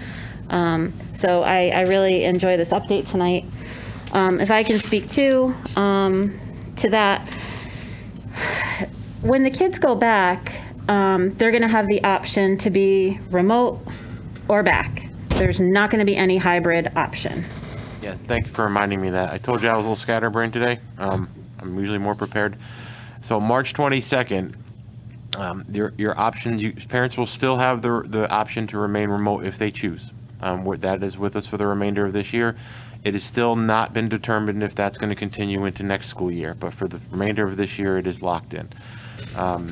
Although I think some things have been said publicly, nothing officially has been sent to me to say you have to honor remote learning next year. But as far as the other option, I understand there might be some parents who say, well, I kind of like the hybrid. I like them going Monday and Tuesday, and then they're home the rest of the week. Unfortunately, we can't honor both because we can't schedule and plan appropriately for the accommodations we need to make to have our kids come back. So unfortunately, it's an either or. You're more than welcome. We hope to have you back 4 days a week. I don't think anyone in this room has disagreed that that's always been our goal. But we can't offer. It's not a buffet where, well, I'll take it this week and next week it's going to be 4 days, or you do have the option to remain remote. Okay. Then the other question would be for the K through 5 and then eventually the JFK. on the buses, would have to worry about social distancing at that point, or how does that work for the busing? Ironically, since the beginning, we still are operating under the state of Connecticut's guidelines. Although the CDC put out guidelines, it's been a year. Yep. So we're bound by the Connecticut Adapt Achieve guidelines. Ironically, since the beginning, our buses were permitted to run at near capacity beginning in September, if need be. We had never made it that far, but with the amount of remote learners that we still have, we're actually, Jessie must have called you because I was talking to her on my way up here today. We're still going to do everything we can to keep kids as spaced as we possibly can, but we don't believe it's going to be an issue. Yeah. Okay. So I think that's it. I want to take a moment to thank the school nurses for going ahead and taking that initiative to get the COVID training to aid in the vaccination administering. I had seen some of them on social media getting the shots, and they were very proud and very happy to be doing that. So I commend them for doing that for our district. They're nurses, so they have big hearts to begin with, and this just shows how our nurses are in Enfield Public Schools. I saw a post today on social media about how thankful the bus drivers were about the Rachel Challenge, thinking of them and giving them masks today. Rachel's Challenge is a great club here in town, and I love to see that. Let me see. One other thing I want to bring up is I'm kind of all over the place, like Mr. Drezik. I think you had made the comment about headlines, so I think some of the sporting questions are coming up because it says Governor Lamont says we can have 100 indoors as of March 1st. And I know that there's spacing issues because we're not using locker rooms and we have to accommodate the other teams, and sometimes the other teams travel together, plus the refs, plus that, so it does get out of hand. But I appreciate you clarifying regarding the 2 tickets not being limited to parents. If a parent can't make it, the grandparents could go, and so forth. And let me see what else I have. I want to take a moment because we had some good news. We've had a lot of good news this week and last week. Our valedictorian, Grace Ferris, congratulations to her. Our co-salutatorians, which is really exciting, it's Cassandra and Alexis Dean. I think that's amazing. They're sisters over at Enfield High. Congrats to all 3 of them. Hashtag girl power. And from the looks of it, maybe we'll be able to more than likely watch this and watch your speeches on the football field. So again, congratulations. Another congratulations in order for Aislinn Ferris, if that's how I say her first name. She's an EHS junior and a member of our girls swim team, and she qualified for the 2021 Olympic trials in the 200-meter backstroke. That is amazing. And so I want to say congratulations to her and her family. I want to take a minute. The community lost somebody who used to work for the town and then played a special role in the Torchlight Parade at the town of Enfield every year. This person has passed due to complications from COVID, and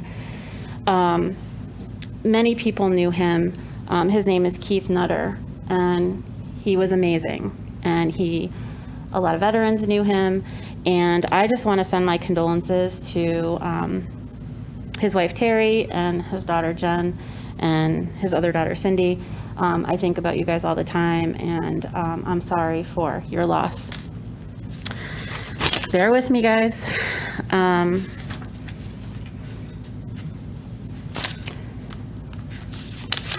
I just want to mention some of the people that came and spoke tonight. Ms. Pickett, I was with you on the equity call last week. You're a plethora of information when it comes to Black History Month and equity links, and I appreciate you sending me what you sent me last week. You're just kind of a plethora of information anyway. And I appreciate what you said about our teachers. To Miss Riley, who came here, I am psyched to learn that there's going to be a first reader ceremony.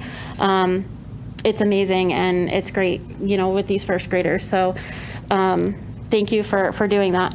The other thing I want to say to Miss Riley is when you came up here and spoke, about what you're dealing with as a parent, I admire that bravery and that rawness that you brought, because we've gotten more and more emails about like that from parents, talking about like what they're going through. And I appreciate you coming here tonight and sharing that with us. I think as parents, and I said this in a communication in an email with a parent, like, we want to be able to control anything we can in our child's lives. And right now, we have no control over anything. And we have to rely on this school district to make certain decisions for our kids. And there's no wiggle room. It's A or B right now because of strict distancing guidelines and DPH recommendations. So I understand that it's frustrating because we feel so helpless as parents when we can't help our kids. And we see it getting worse and worse because it's getting worse for us, it's getting worse for our kids. So I wanted to say that to Ms. Riley and to Ms. Baisley and Ms. Jem. I appreciate you coming out tonight and sharing your thoughts and your journey about what you're dealing with your own families and the suggestions that you gave and different insights. So I appreciate you coming tonight.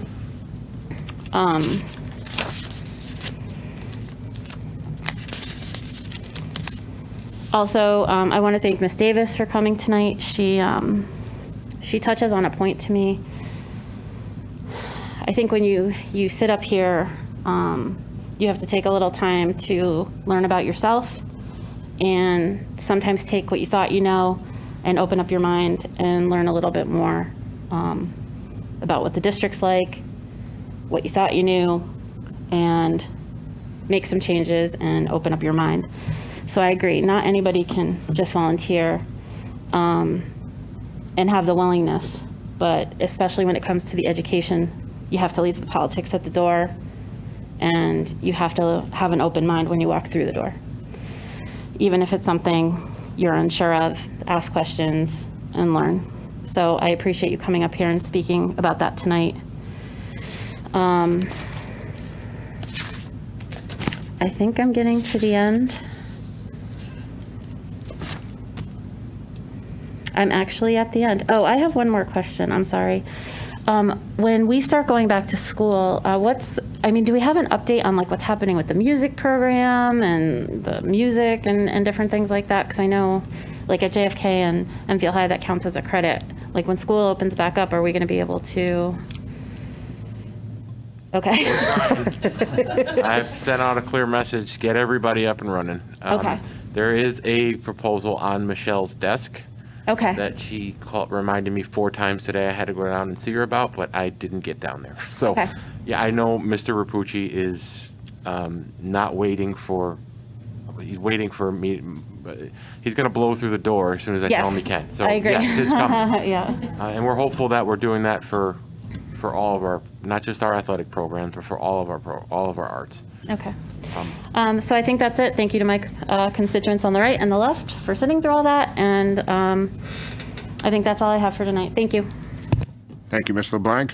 Mr. Ryder. I didn't mind, Tina, you going ahead of me because I could cross off all my high school notes. So thank you. Because you're right, we did have to push a meeting 2 weeks back. So like Ms. Hall, I had a month of notes that I wanted to go over. So that took care of some. And mine are not in any specific order. But for clarification, Mr. Drezek, the plan is, as of this evening, March 22nd, K through 5, 4 days a week, and grades 6 through 12, if you have a 504 IEP or your English as a second language learner. Correct. And April 19th for grades 6 through 12, 4 days a week, as of this evening, and a formal notice from you coming by the weekend. Correct. So for anybody that posts online and on the forums. For all your Facebook friends. You will. March 22nd is happening. Yep, March 22nd. April 19th is still to be determined, but I wanted the public to know that's what we're striving for. Yep. We're very hopeful we can get to that, and we're going to use that as the target and the goal to get there. So if everything lines up like I'm being told it will, we should make it. Perfect. We cannot clarify that enough because we only know what you've shared with us an hour ago. I should have emailed this to you prior, but the last thing I'll direct your way is on December 23rd when we get to the calendar. If we could make that an early release day, December 23rd, heading into the holiday weekend, I would ask that as well when we get there. So that is the email. Fortunately, Mr. Ryder, that's your decision. That is what I would suggest. I hope you saw my email earlier. So Parkman PTO cookbook, posted on enfieldpto.com/Parkman. Something that we can do social distancing from home with our family. They're putting together PTO cookbook. All the details are on enfieldpto.com/Parkman. This is important because I also see this a lot online.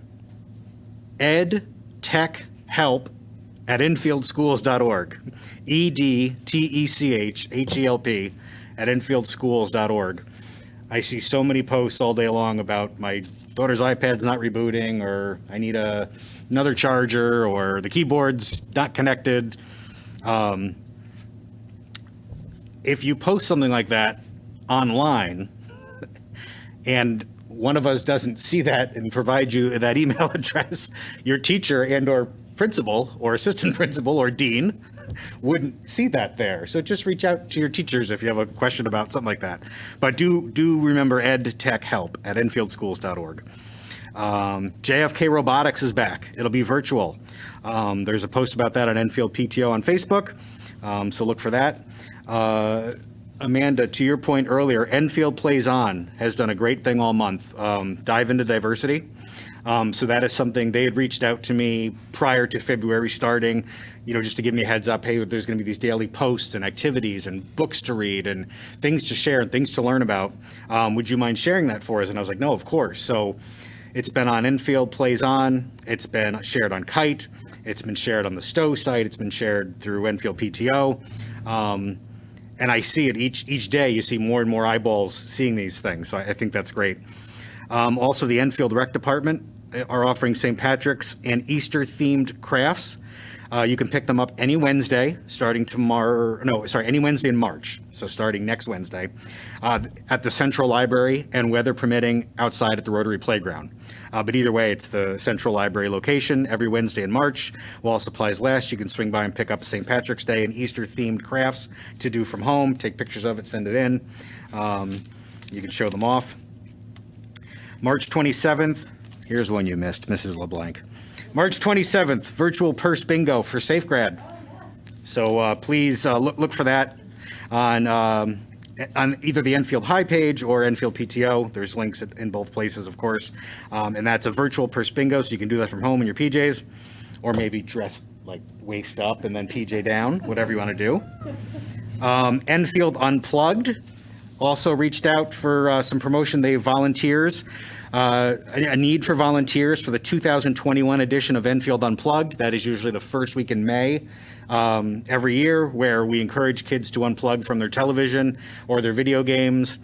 We used to say iPads, but I don't think we'll say that this year because they need their iPads for schooling. But it's the first week in May, so if you want to reach out to Enfield Unplugged, the information's on Enfield PTO. They're looking for adult volunteers just to bounce some ideas off of, get some fresh ideas for this year's edition. Speaking of spring coming soon, which has been mentioned once or twice, and positive news, registration is now open for all local youth sports, spring sports.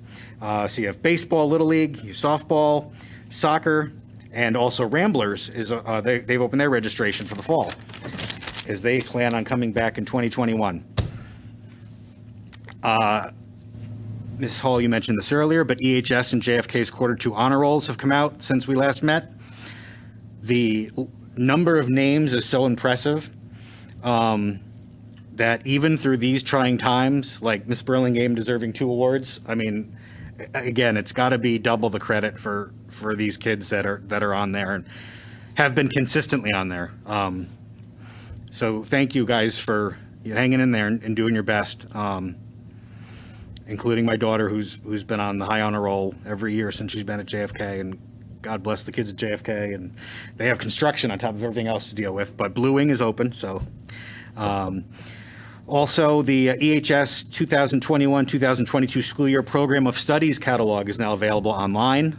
We posted that on February 15th. I also put it on the enfieldpto.com/EHS page, so there's a link there. You can, if you're an 8th grader, this is what's important for the 8th graders, because they'll be in high school next year. So some sense of normalcy can be sitting with the catalog and looking through the program of studies with your parents, figuring out maybe some classes, some electives you might want to start thinking about as you enter high school. Thank you as well. We mentioned bus drivers and our staff, and I also want to thank our counselors. I got an email from my daughter's school counselor, and it was just, hey, great job, keep up the good work. That's somebody that maybe mom and I wouldn't necessarily speak to, unless there's an issue. So thank you to every adult that is in our building helping these kids. I did have a note about Rachel's Challenge. I wanted to thank them for the masks for the bus drivers as well. I want to get together with the Enfield PTO parents. I'm thinking maybe next Wednesday, I'll send out an email to you guys, see if we can touch base for a little bit next week. Kite has a program they want to ask us for their help, our help with, et cetera. So I'll look for an email regarding that. Also next week, very exciting, Dr. Seuss Week is next week, first week of March. So I can tell you that if you go to Hazardville or Eli Whitney or Stowe, you might want to look out your window during the day. You may see the Cat in the Hat roaming around. So that should be fun. The Wreaths Across America program is year-round. I know we push it in the fall every year, and we have the event in December. But just, there's a Wreaths Across America link up on enfieldpto.com on all the different schools that participate. And you can purchase and donate a wreath now, and you're all set for this coming December. They also do programs throughout the year where, like Memorial Day weekend, it's 2 for 1, and 4th of July, 2 for 1. There's different things they do throughout the year. So I know we talk about it like in October, November every year, and the event that happens in December, but it's year-round. And like I said, each school that participates, I believe all 3 K2 schools and all 3 3-5 schools and JFK participate in that fundraiser. So if you get it through one of the schools, that's a great way to do that. I also would have talked about the official PJ Day results a month ago, had we met. So the final numbers for December 2020's edition of PJ Day, Enfield Public Schools once again came through. They were the 4th largest fundraiser, not only in the state, because now they do it in southern Massachusetts, but PJ Day is a statewide thing. It was online only, where in years past I would go around to all the schools and talk at assemblies, and the kids would bring in $1 for the privilege of wearing their PJs, and the dollar goes to the kids that are fighting cancer and blood disorders at CCMC. So this year it had to be online only, 100% online. I shared the link. A lot of you guys liked the post, shared the links. I set the goal at half of last year, thinking, well, last year we raised $5,000. This year, God willing, we raised $2,500 or $3,000, and we call it a day, and we get back in there next year. We ended up doing almost $7,500. So we blew last year, which is our record year, out of the water. And for the 3rd consecutive year, Enfield Public Schools as an entity, as well as our partners at Smith Busing, and some other local businesses that reached out to me and said, hey, we had a jar out if you want to come by and pick that up, and we put it all together. So we raised just under $7,500 this year. So we've been in their top 5 as Enfield Public Schools for 3 consecutive years, which is great. So Enfield always comes through for stuff like that, even during a pandemic when your donations are online only. So thank you, everybody, for that.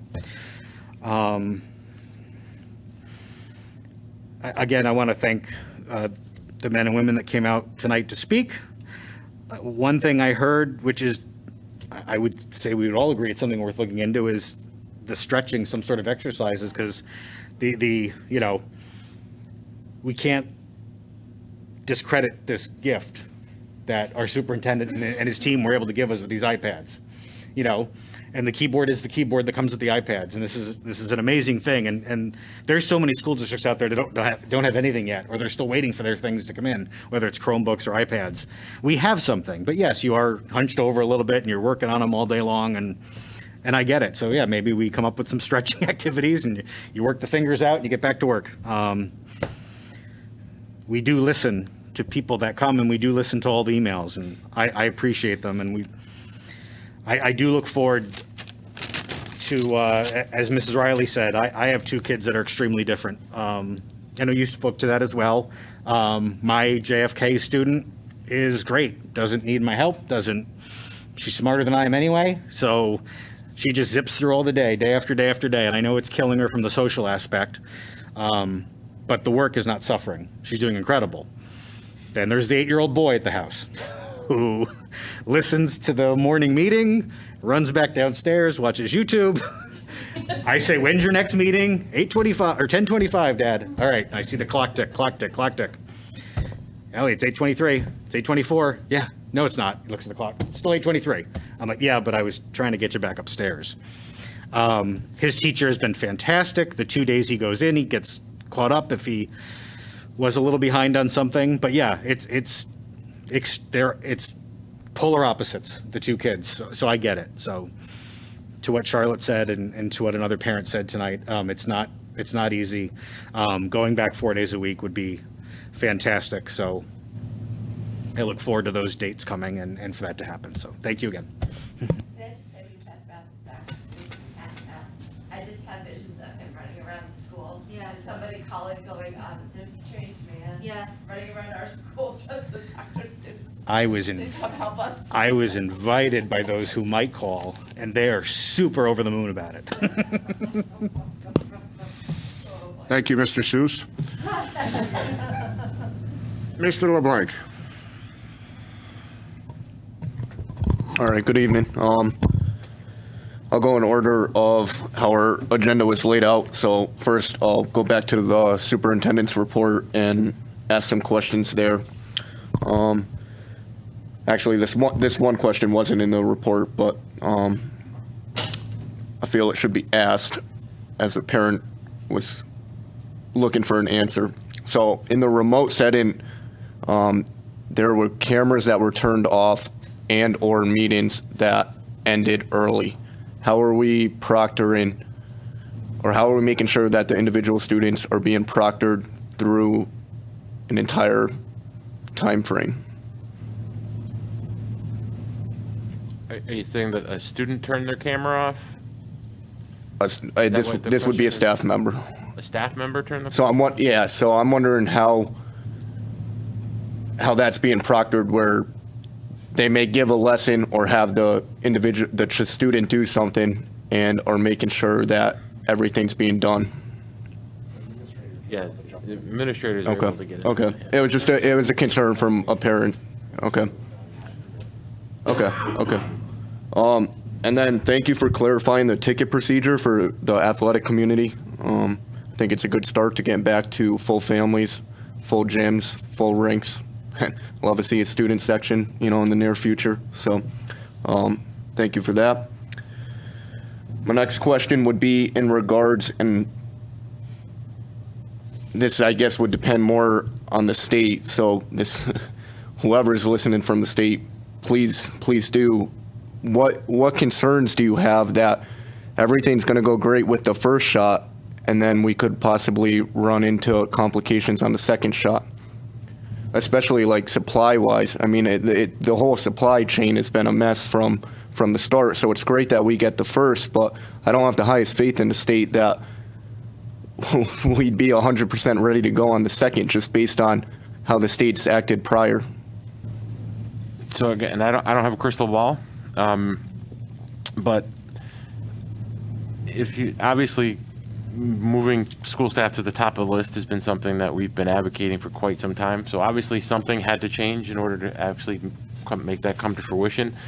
And I believe one of those reasons was the securing of the appropriate doses for this demographic. If you know, it kind of took a little while for us to get, although we were told back in December, we were going to go first. We've been told by multiple people in the governor's office One of the reasons that we were a bit delayed was ensuring that the doses were secured. So we've been told that once your initial dose is ordered, your second dose is ordered at the same time. So if we're able to if I give him a dose now, he's automatically scheduled 28 days later and his dose is secured. So I'm not as concerned. I'm more concerned with the after effects, as Stacy was mentioning about, we have heard of people getting, I believe Mr. Hamry said the same thing, people may have flu-like symptoms and stuff like that, but actually getting the dose, again, we've been told that that's already been rectified. Yeah, that definitely makes me more comfortable hearing that. And I think giving up, 2 or 3 days or going to 2 or 3 days of remote learning is worth it to get back into school full time on a yearly basis. So that's good to hear. Now, you say March 22nd for our younger students. What would be the criteria to not return? And I ask that, God forbid it doesn't happen, but I ask that just because I fear for the kids who hear that date and some roadblock happens and it gets pulled from them through nobody's fault, but the kids are excited when they hear a date and it doesn't come to fruition. Yeah, if you haven't noticed over the past 10 months, I've been I've hesitated at times to confirm certain things because of that reason. And as I said earlier, our original target date was March 15th, but obviously now with the possibility of going remote I didn't want to send that message and say, congratulations, you're coming back on the 15th, and then, call you the night before and say, no, you're not. One of the concerns early on about the month of March as a whole was information we were getting from the state level about the potential of these variants that may be problematic, not just in Connecticut, but nationwide. But then you have to watch the actions as opposed to just what the warnings are, and that's what we've tried to do. So if the variant was supposed to be, dominant in March, then you look statewide, we're expanding indoor capacities. We're talking about opening up weddings, I think I heard again, and things like that. So quite frankly, if between now and March 22nd, what would change it would probably be an executive order from the governor saying the variant is worse than we anticipated. We're all shutting down. I don't have any intention unless something unforeseen happens, and I always have to warn you that. But right now, the numbers are trending in the right direction. I think that was to go back to a question Mr. Salazar asked me quite frequently, and I never have a good answer for him. But I can just give you an example. When you had asked me that question last, our number of cases per 100,000 residents in Enfield was 56, which if you look at the original document I referenced earlier about the guidance, the yellow number was 0 to 10, 10 to 15 was go to a hybrid, or I'm sorry, 0 to 15, 15 to 25 was hybrid, 25 above was shut down. Well, we were at 56. We just got under, we're still technically red, we just got under it. But and that's 2 weeks old worth of data, and you guys all see the daily positivity rates going down. So the numbers are heading in the right direction. The weather is heading in the right direction. We're going to get our tents back at our elementary schools. That will free up additional space for things like lunch for kids to eat. I mean, a lot of the things we've experienced, particularly in the winter months, that have forced us to shut down is because it's been exposures during lunch. Kids take their masks off, all rules go out the window. You mitigate that tremendously by allowing those kids to do that outside, which we were able to do in the fall when the weather was nicer.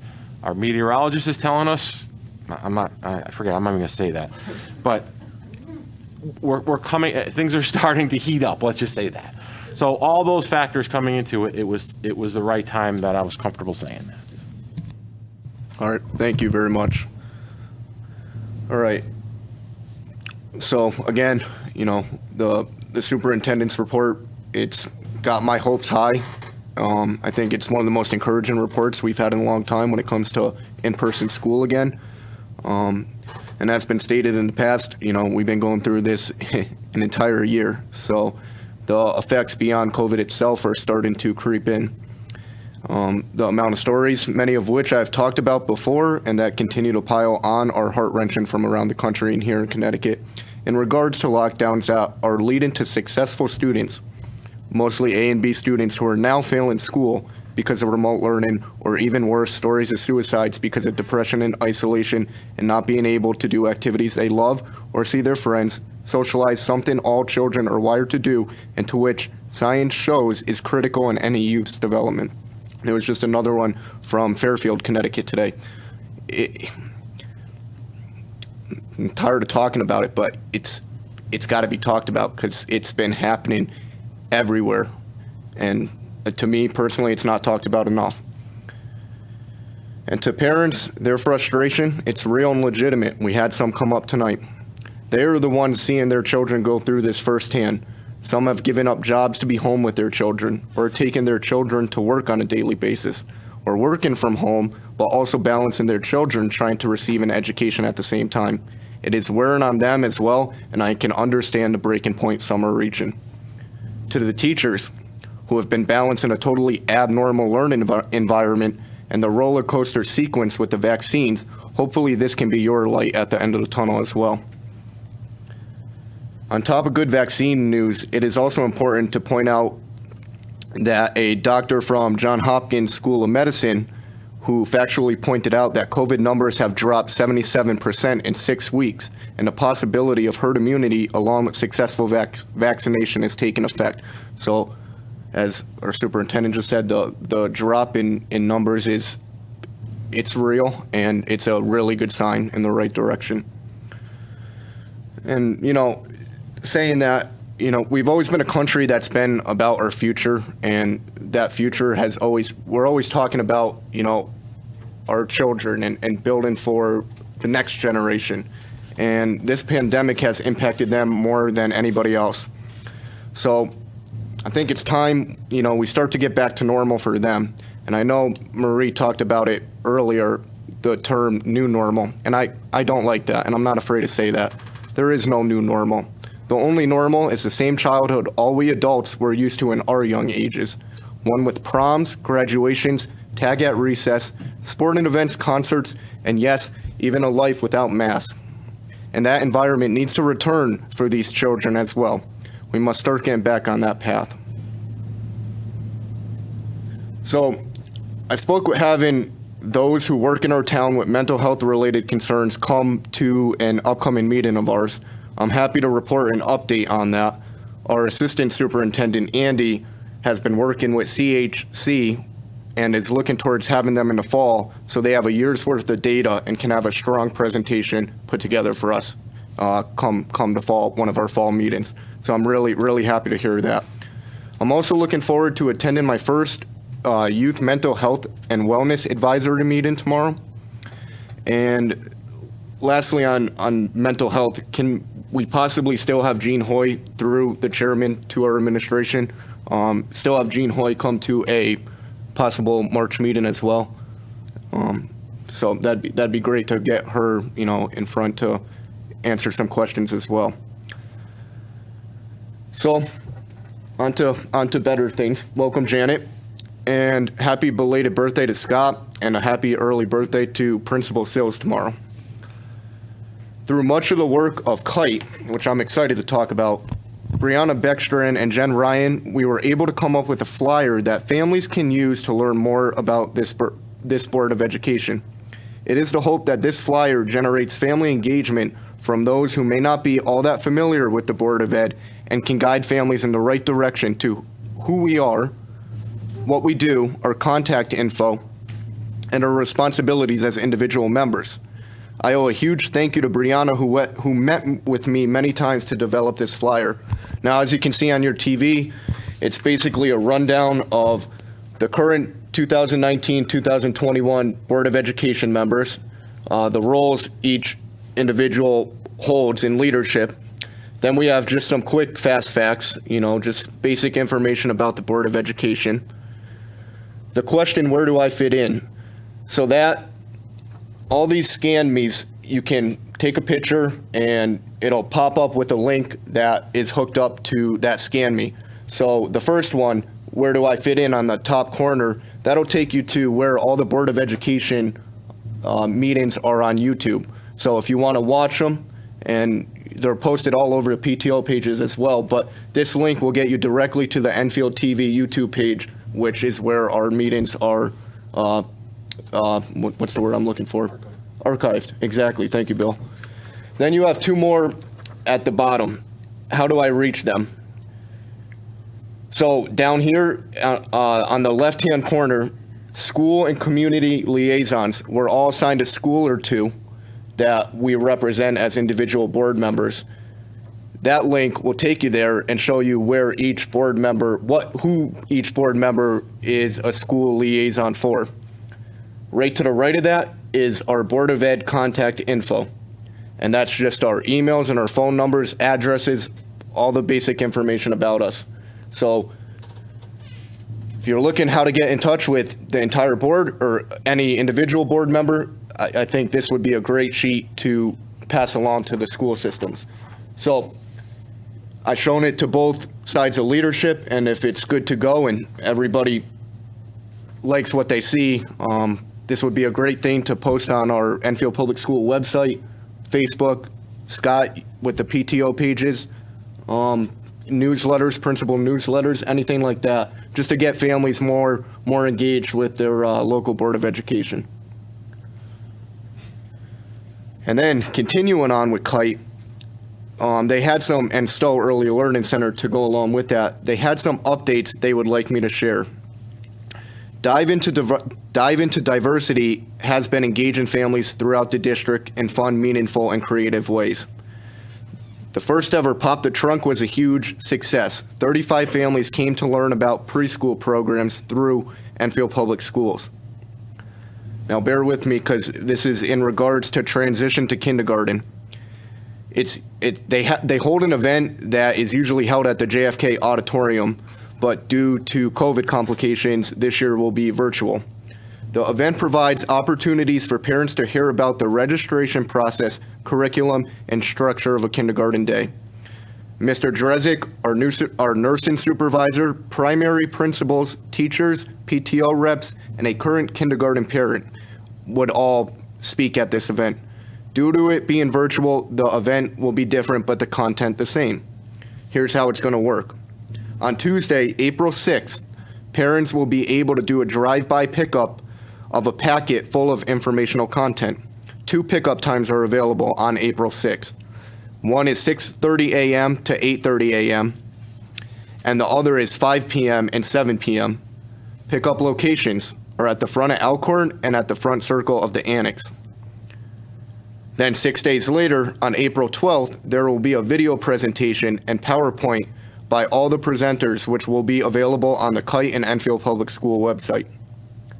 Lastly, on April 22nd, KITE will host a Q&A Zoom call followed by a breakout room with the principal of the school that your child will be attending. Information on how to register for the Q&A will be mailed out to families. If your child already attends PK STEAM Academy or the Integrated Preschool Program, you are still welcome to attend. Last but not least, with honor roll recently being posted in our district, and as my colleague Ms. Hall and Mr. Ryder pointed out to the excellent numbers in our district, I wanted to give a shout out to my baseball team. Every single one of those players, and there's 11 of them, every single one made honor roll. Well, now we take baseball very seriously, but they've all been working really hard in some winter conditioning right now, winter workouts, but they all put school before any of that, and I couldn't be prouder as a coach that they do that. So keep it up, boys. I'm proud of you guys. And lastly, I said lastly, but this is actually a question that was at the end of my comments. I heard that the high school's flagpole is in disrepair. Is that true? And if so, can we look into having that adjusted? I mean, a flagpole at a school, in my opinion, is very important. So if it is, I'd like that to be looked into. I'm for sure that Mark Gard knows about it and is probably corrected by now, so I haven't heard more, so. But I know there's 240 people watching, so somebody's gonna get them. 280 people watching, so. All set, Mr. LeBlanc? Thank you, Mr. LeBlanc. Ms. Cushman, not to put you on the spot, but if you have something to say, please feel free. Thank you. Thank you for all of your welcoming comments. I really appreciate them. And Ms. Davis, I just thank you for coming up. And I am, having lived in Enfield for 25 years or a little more, I am still very unknown to our community. So I can appreciate your curiosity. And another thing that I feel like I appreciate, and I think it's true of all of us as parents, is there's nothing that stirs up passion in our hearts more than our children, because we want what's best for them. You know, we want their well-being is important to us, their safety is important to us, and that's something that I think as parents we all can appreciate. And that's certainly, you know, so to have some questions, that's certainly when there's going to be a person involved in your child's life, maybe not directly, but indirectly, and maybe whether it's great influence or little influence, we want to hold them to a high standard. That's understandable. So I do have a background in education as both a special ed teacher and a home educator, but it's not even, it was really at the invitation of Mrs. Ungeier that actually she approached me because we got to know each other through the Enfield Together Coalition. I had been working with the one part of that coalition, the Faith Leaders group, and we had gotten to know each other, and she called to ask if I would consider the appointment.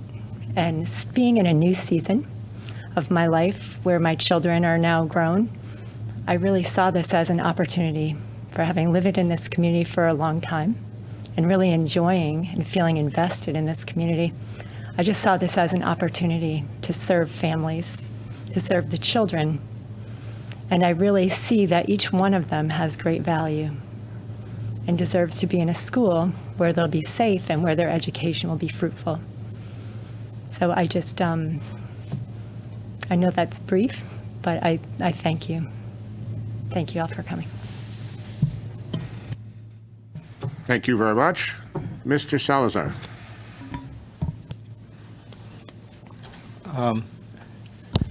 Thank you, Mr. Dresek, for the great news. I think that everybody has, been double checking on the dates, and obviously they're important. June 22nd graduation. I'm sure a lot of people how many 280 that are watching are excited to hear it. The students must be excited. I hope that nothing happens, no executive orders, nothing happens to change that.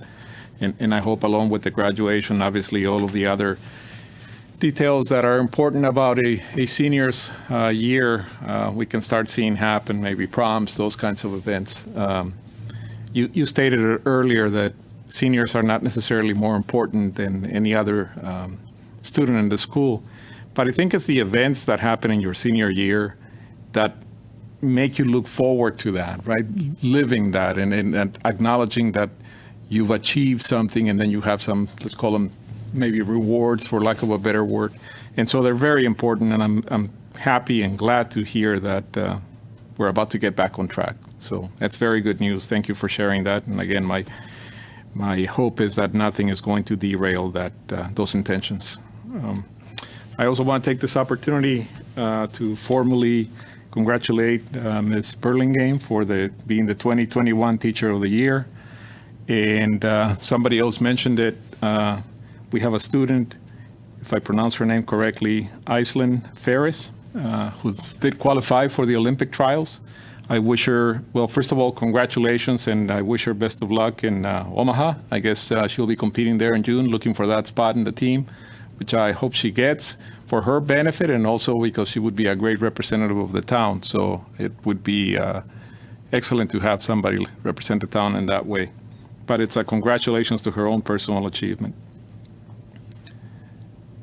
One question I do have for you, Mr. Dresek, regarding the schools and the opening is I don't have children in school, but I do visit the schools, one in particular because I'm part, as we've mentioned in the past, I'm part of the mentoring program. Is that something that will be considered at all possible this year, or are you going to be looking at how to make that possible, or is that not even a point of conversation at this point in time? I'm hopeful it won't be during this first round, obviously, because right now the priority is trying to manage. We also haven't started yet, so I want to make sure we have everything up and running the way we need to.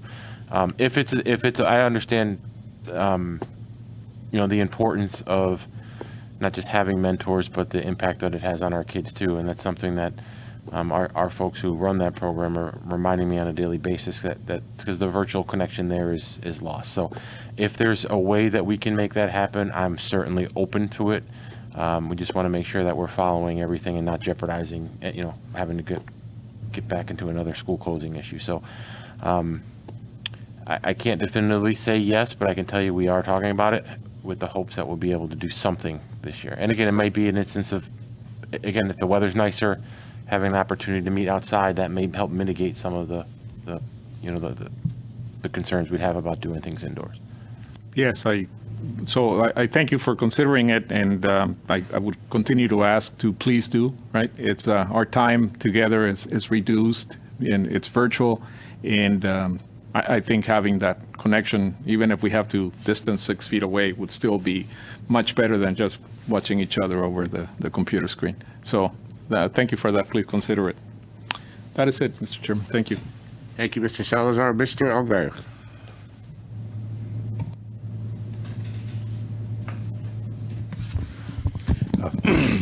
Thank you, Mr. Chairman. So, Mr. Superintendent, Mr. Drezek, just some comments. So, I hear you say that we're almost there, and I know that you offer that as hope and encouragement. But what I hear is we're not there yet. That's what I hear. I hear we're still not there yet.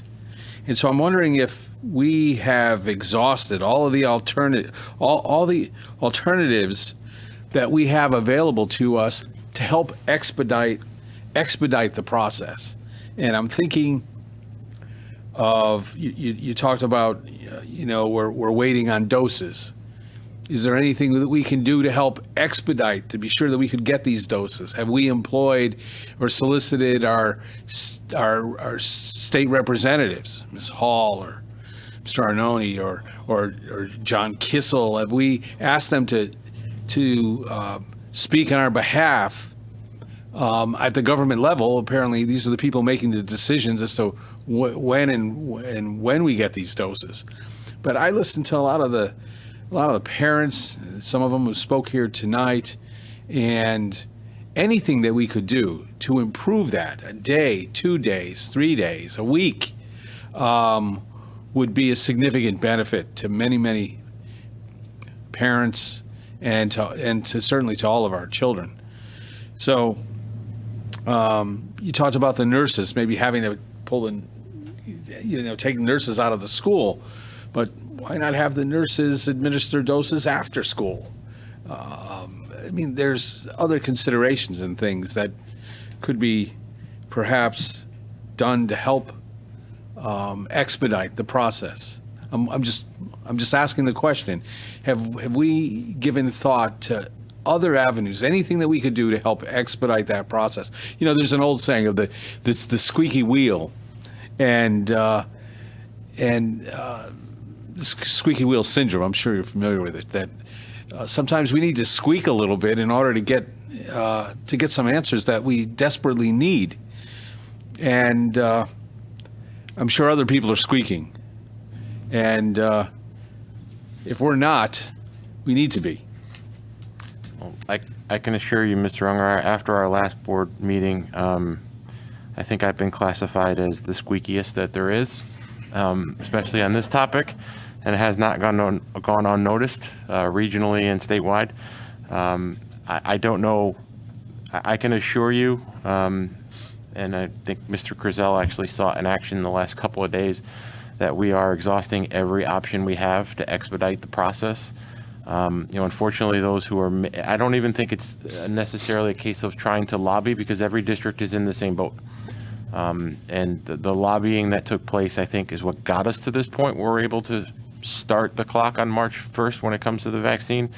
I think I don't know necessarily if state representatives can help expedite that anymore, because every state representative is doing the same thing, and I think they've all essentially been told, you know, we understand, we're gonna, you know, don't come knocking on our door, we're doing this equitably amongst the states. So there's no influencing the decision makers on when they get it. I do have more confidence today than I had a week ago that what we're being told is accurate.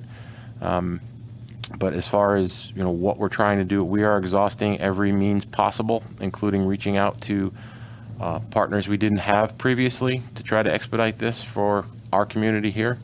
And once I'm able to report on something like that, I will certainly do it. It's encouraging, though, to hear that, you know, you're talking about having a graduation, an in-person graduation. That's encouraging. You didn't mention, do you have any plans? Are there plans for proms? I mean, Mr. LeBlanc mentioned the proms,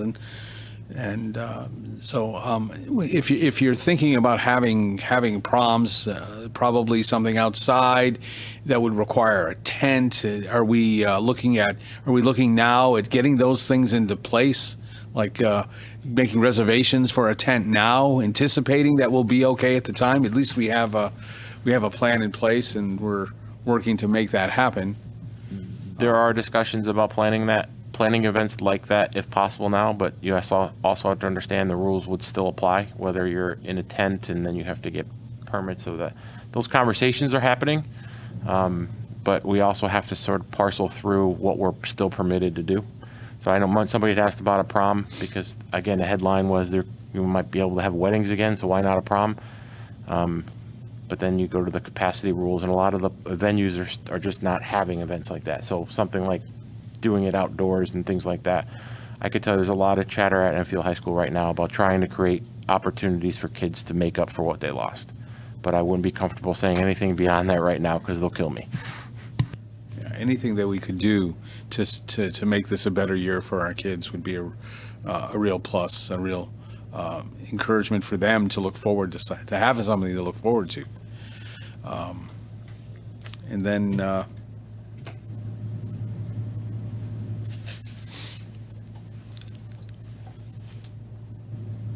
I think I just wanted to mention this one thing. It is Miss Davis, and I think it was Josh. I didn't catch Josh's last name, but you know, you talked about the heart, about coming from the heart. And the one thing I noticed about everybody that I know on this board is that everybody has a good heart, and that everybody loves the kids. And Ms. Thurston, you said that we all love our students. We all love our kids, and I know that everybody on this board shares that, and that to me says that we all have a good heart. And these 5,000 series policies that are in for their second reading here, I think they help to exemplify that good heart, because they put into place policies that will ensure that our students won't be harassed or discriminated against or bullied, and I think that comes from a good heart. So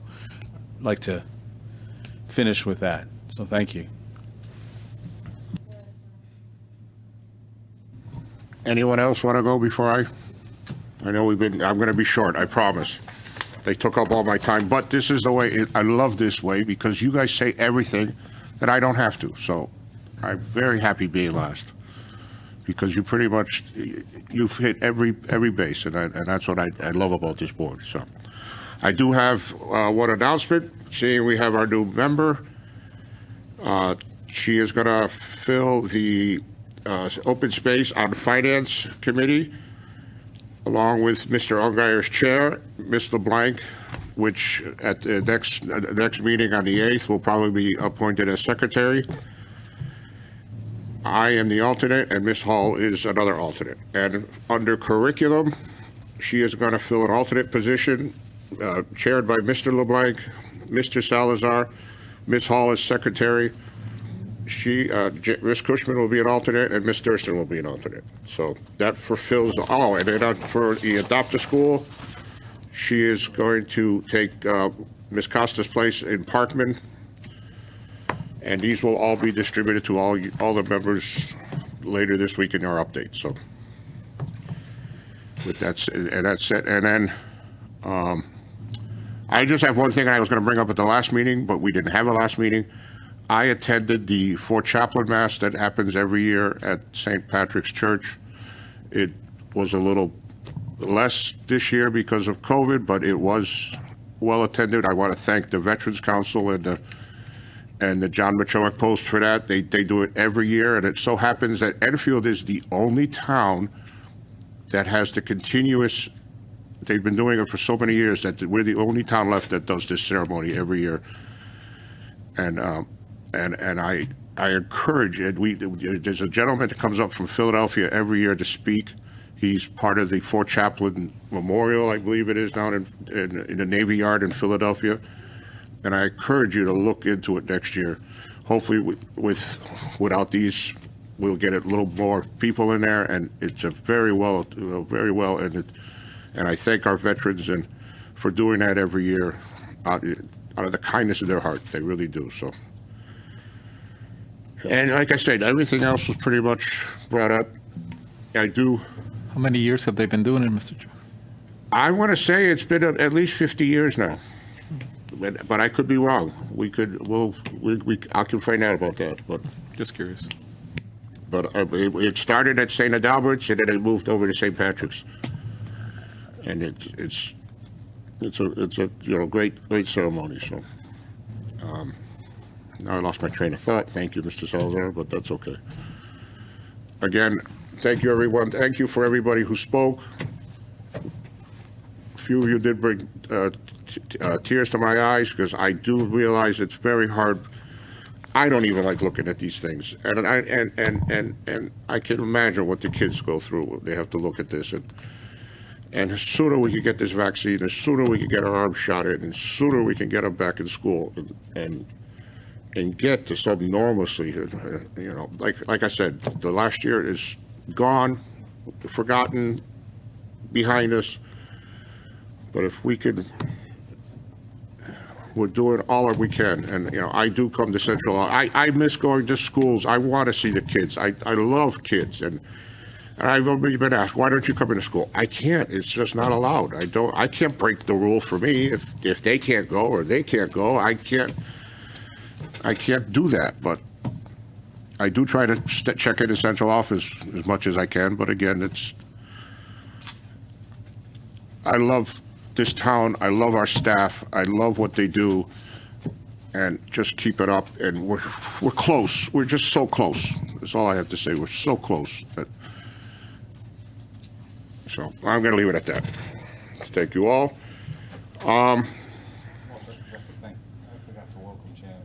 Oh, well, go ahead, Mr. Ongar. I asked you. I did. Yeah. My last thing is I want to welcome Janet. I'm sorry, Janet, it just escaped my mind, but I've known Janet, and I know that she's just a solid, high-quality person, and we're very, very fortunate to have her here on this board. Thank you. So we move on to number 10, unfinished business. A, approval of 5,000 series, second reading. Do I have a motion? Motion. Motion by Mr. Ryder. Yep. Seconded by Mr. Salazar. Any discussion, Mr. Salazar? You want to?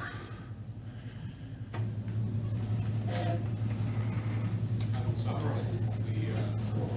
We obviously approved the first reading previously, voted unanimously in favor of it. Bill, just oh, sorry. We voted unanimously in favor of it, so I don't. I wasn't anticipating that it requires any further discussion. Nobody has brought any issues to my attention, certainly, and I'm ready to move forward with it. Any other discussion? Sensing none, can we have roll call, please? Mrs. Hall? Yes. Mr. LeBlanc? Yes. Mrs. LeBlanc? Yes. Mr. Ryder? Yes. Mr. Salazar? Yes.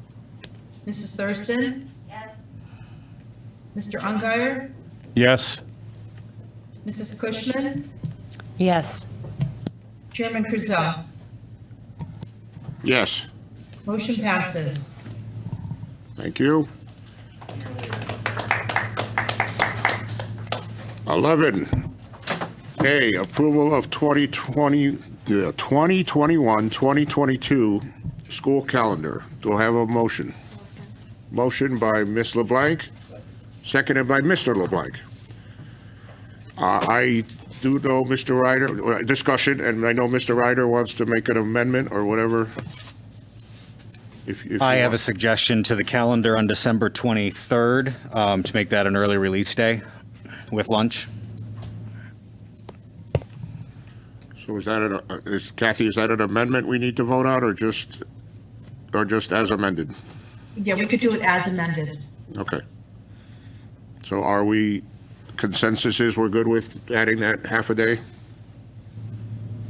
I don't see any. Go ahead. I'm just curious, what's, yeah. It's the day before Christmas Eve, and usually everybody, I don't think there'll be a lot of kids in the school anyways. It will still count as a whole day of school, so we're not losing that, so. Okay. Well, if we're able to, a lot of people also travel, you know, Yes. so. Yeah, and hopefully we will be able to travel. Any other discussion on approving the calendar with that change? Ms. LeBlanc? I just have to make a comment. This calendar is a little bit bittersweet. For the third time in a row, not in a row, but for the third time as a board member, I'm actually voting on a calendar that has my youngest son's graduation date. And that's a little bittersweet to me, setting in. My youngest is graduating from high school on June 22nd, 2022. So I just want to make that comment, so. And I just want to thank Ms. Zalicki for all the work she does and how she crams all this information on this one sheet of paper is amazing. And she does it every year without fail. And thank you. That's all I need to say on that. So with that, roll call, please. Mrs. Hall? Yes. Mr. LeBlanc? Yes. Mrs. LeBlanc? Yes. Mr. Ryder? Are we voting for it as amended? As amended, yes. 4. Mr. Salazar? Yes. Mrs. Thurston? Yes. Mr. Ungary? Yes. Mrs. Cushman? Yes. Chairman Kruzel? Yes. Motion passes. One thing, Kathy, so we didn't have to waive the policy. So should we just vote on waiving the policy? You technically don't have, under one of your, under policy 6111, how we set the school calendar, if you look under 3A, the Labor Day falls on September 5th. Was it barring any contractual conflicts? If Labor Day falls on September 5th, 6th, or 7th, school shall begin on the Tuesday prior to Labor Day. But if you look at the actual calendar, as part of the teacher's contract, you can't have a non-teaching day prior to the Monday before Labor Day, which would mean I view that as being a contractual conflict. So your policy states barring any contractual conflicts. I believe you do have a contractual conflict, so therefore you wouldn't need to waive the policy. However, you can if you choose. I don't really see that there is a contractual conflict because we wouldn't be able, if we had to go per the board policy, it means you would start school on the Tuesday prior to Labor Day, which would be 31st, which means that you would only have, we can't have any professional development days other than on Monday the 30th. And obviously I wouldn't recommend bringing teachers back with one day. So because the teacher's contract prohibits you from having any other days, I don't believe you have a policy violation. All right, so we're covered, or should we just make a motion and waive the policy? I think you're covered because there is a contractual conflict, so. Okay. Well, if something needs to change, we can always do it at a future meeting, so. All right, thank you. And with that, we are at 11B, discussion and action in regarding to the 2021-2022 budget. Why don't we make a motion to accept the budget as presented by Mr. Drezek, and then we can discuss it. So moved. Second. By Ms. Hall, seconded by Ms. LeBlanc. So now we can open it to discussions. Mr. Ryder, you had your hand up, or? No, I was going to move to. Okay, just checking. So the anybody budget as have any presented. questions, comments, concerns? So we are going to approve the budget as presented at our last meeting, which was January 26th. Thank you. You whispered in my ear there. Yeah, I heard you. No, that's fine. That's fine. That's. So, okay, we will let Ms. Hall answer her phone. Tomorrow's there, ready. The Mars rover calling. Hashtag send Joyce to Mars. It's trending. So with that, any other discussion? So with that, roll call, please. Mrs. Hall? Yes. Mr. LeBlanc? Yes. Sorry. Mrs. LeBlanc? Yes. Mr. Ryder? Yes. Mr. Salazar? Yes. Mrs. Thurston? Yes. Mr. Ungary? Yes. Mrs. Cushman? Yes. Chairman Cruzel? Yes. Motion passes. Thank you. So now we're at 12. Board committee reports. Curriculum, Mr. LeBlanc. The curriculum meeting was canceled due to weather, but the agenda will be on the March meeting, which is March 18th. Thank you. Finance, Mr. Ungary. Nothing to report. We didn't have a finance meeting since our last board meeting, and our next finance meeting is in March. and it's March 8th. Yes. March 8th. Thank you. Policy, Mr. Salazar. We had at our last meeting, we had the district through the assistant superintendent present the recommended policies for the Series 6000. We have now taken that under advice, and we're reviewing independently. At our next meeting, we're going to come together to review what was submitted and proposed, make changes, additions if we find that necessary, and we'll be ready to hopefully move forward with those. That's the status. Thank you, Mr. Salazar. This policy leadership met last night, and we discussed the budget, and we discussed the coming of the equity training. So there'll be more to follow. Joint Facilities is meeting this Thursday. We are looking at doing the first phase of roofs for Eli Whitney and for Hazardville Memorial. So I know we have some invoices already to approve for that. And that's about, anything else I'm missing? No, that's about it, right? Walter, or Mr. Chairman? Yes, Mr. LeBlanc. May I ask that we put, in further meetings, we put the Youth and Mental Health Awareness Committee in these reports? Okay, that's a good point. We could put that under any additional, but Kathy, could we add that to a future agenda, please? Thank you.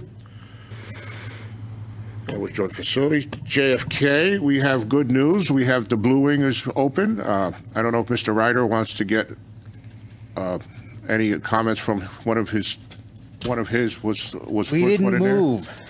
Oh, he didn't We're move? still in the library. Yeah, it's primarily a sixth grade wing, and for some reason we didn't move. Oh, I'm sorry. I thought I saw a Disappointed. post that he did move. So I Yeah, no, apologize. we thought we were in the group that was moving, and we weren't. And Town Councilor Sakala and I have a daughter in the same classroom, so we thought we were going to be the first Blue Wingers, but we were not. So I apologize. we wait for the next wing. I know White was taken over right away, and they're going to try for I think they're going to shoot for August to have that one done, and then the Red Wing will get started right the last day of school. So, and I know the auditorium. There was if you want to look on YouTube on the Joint Facilities last meeting we had, there was some pictures that I posted from the auditorium is coming along good. The new cafeteria is coming along good. I took a picture of the cafetorium for people to see what's going on there now, as we remember in the high school days that we had the cafetorium. So They are on time and still under budget, so great work by Gil Bain and the architect and all that, so. Joint Security, any update? We meet March 3rd at 8:30. Okay, thank you. Joint Insurance hasn't met, and we don't know when we're meeting, so. Well, it was supposed to be in March sometime, but we'll stay tuned.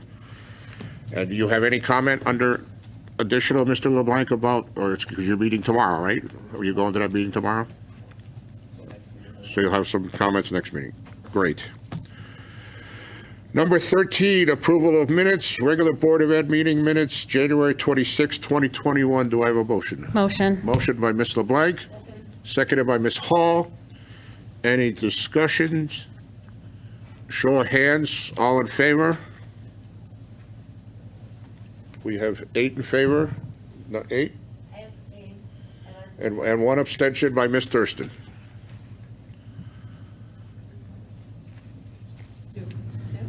So, yeah, we're gonna make Janet, Ms. Cushman's also gonna abstain. So it'll be 7 in favor, 2 abstentions. Just because you weren't here, so. Approval of accounts and payrolls, we have none. Correspondence and communications, Nothing. we have none. Executive session, we got what, 3-hour executive session coming up? Is that what I heard? No, your policy says you got to be out of here soon. Well, I'm just checking. So we have number 17. I don't know who wants to take care of number 17. Thank you, Ms. Thurston. Seconded by Mr. Ungary.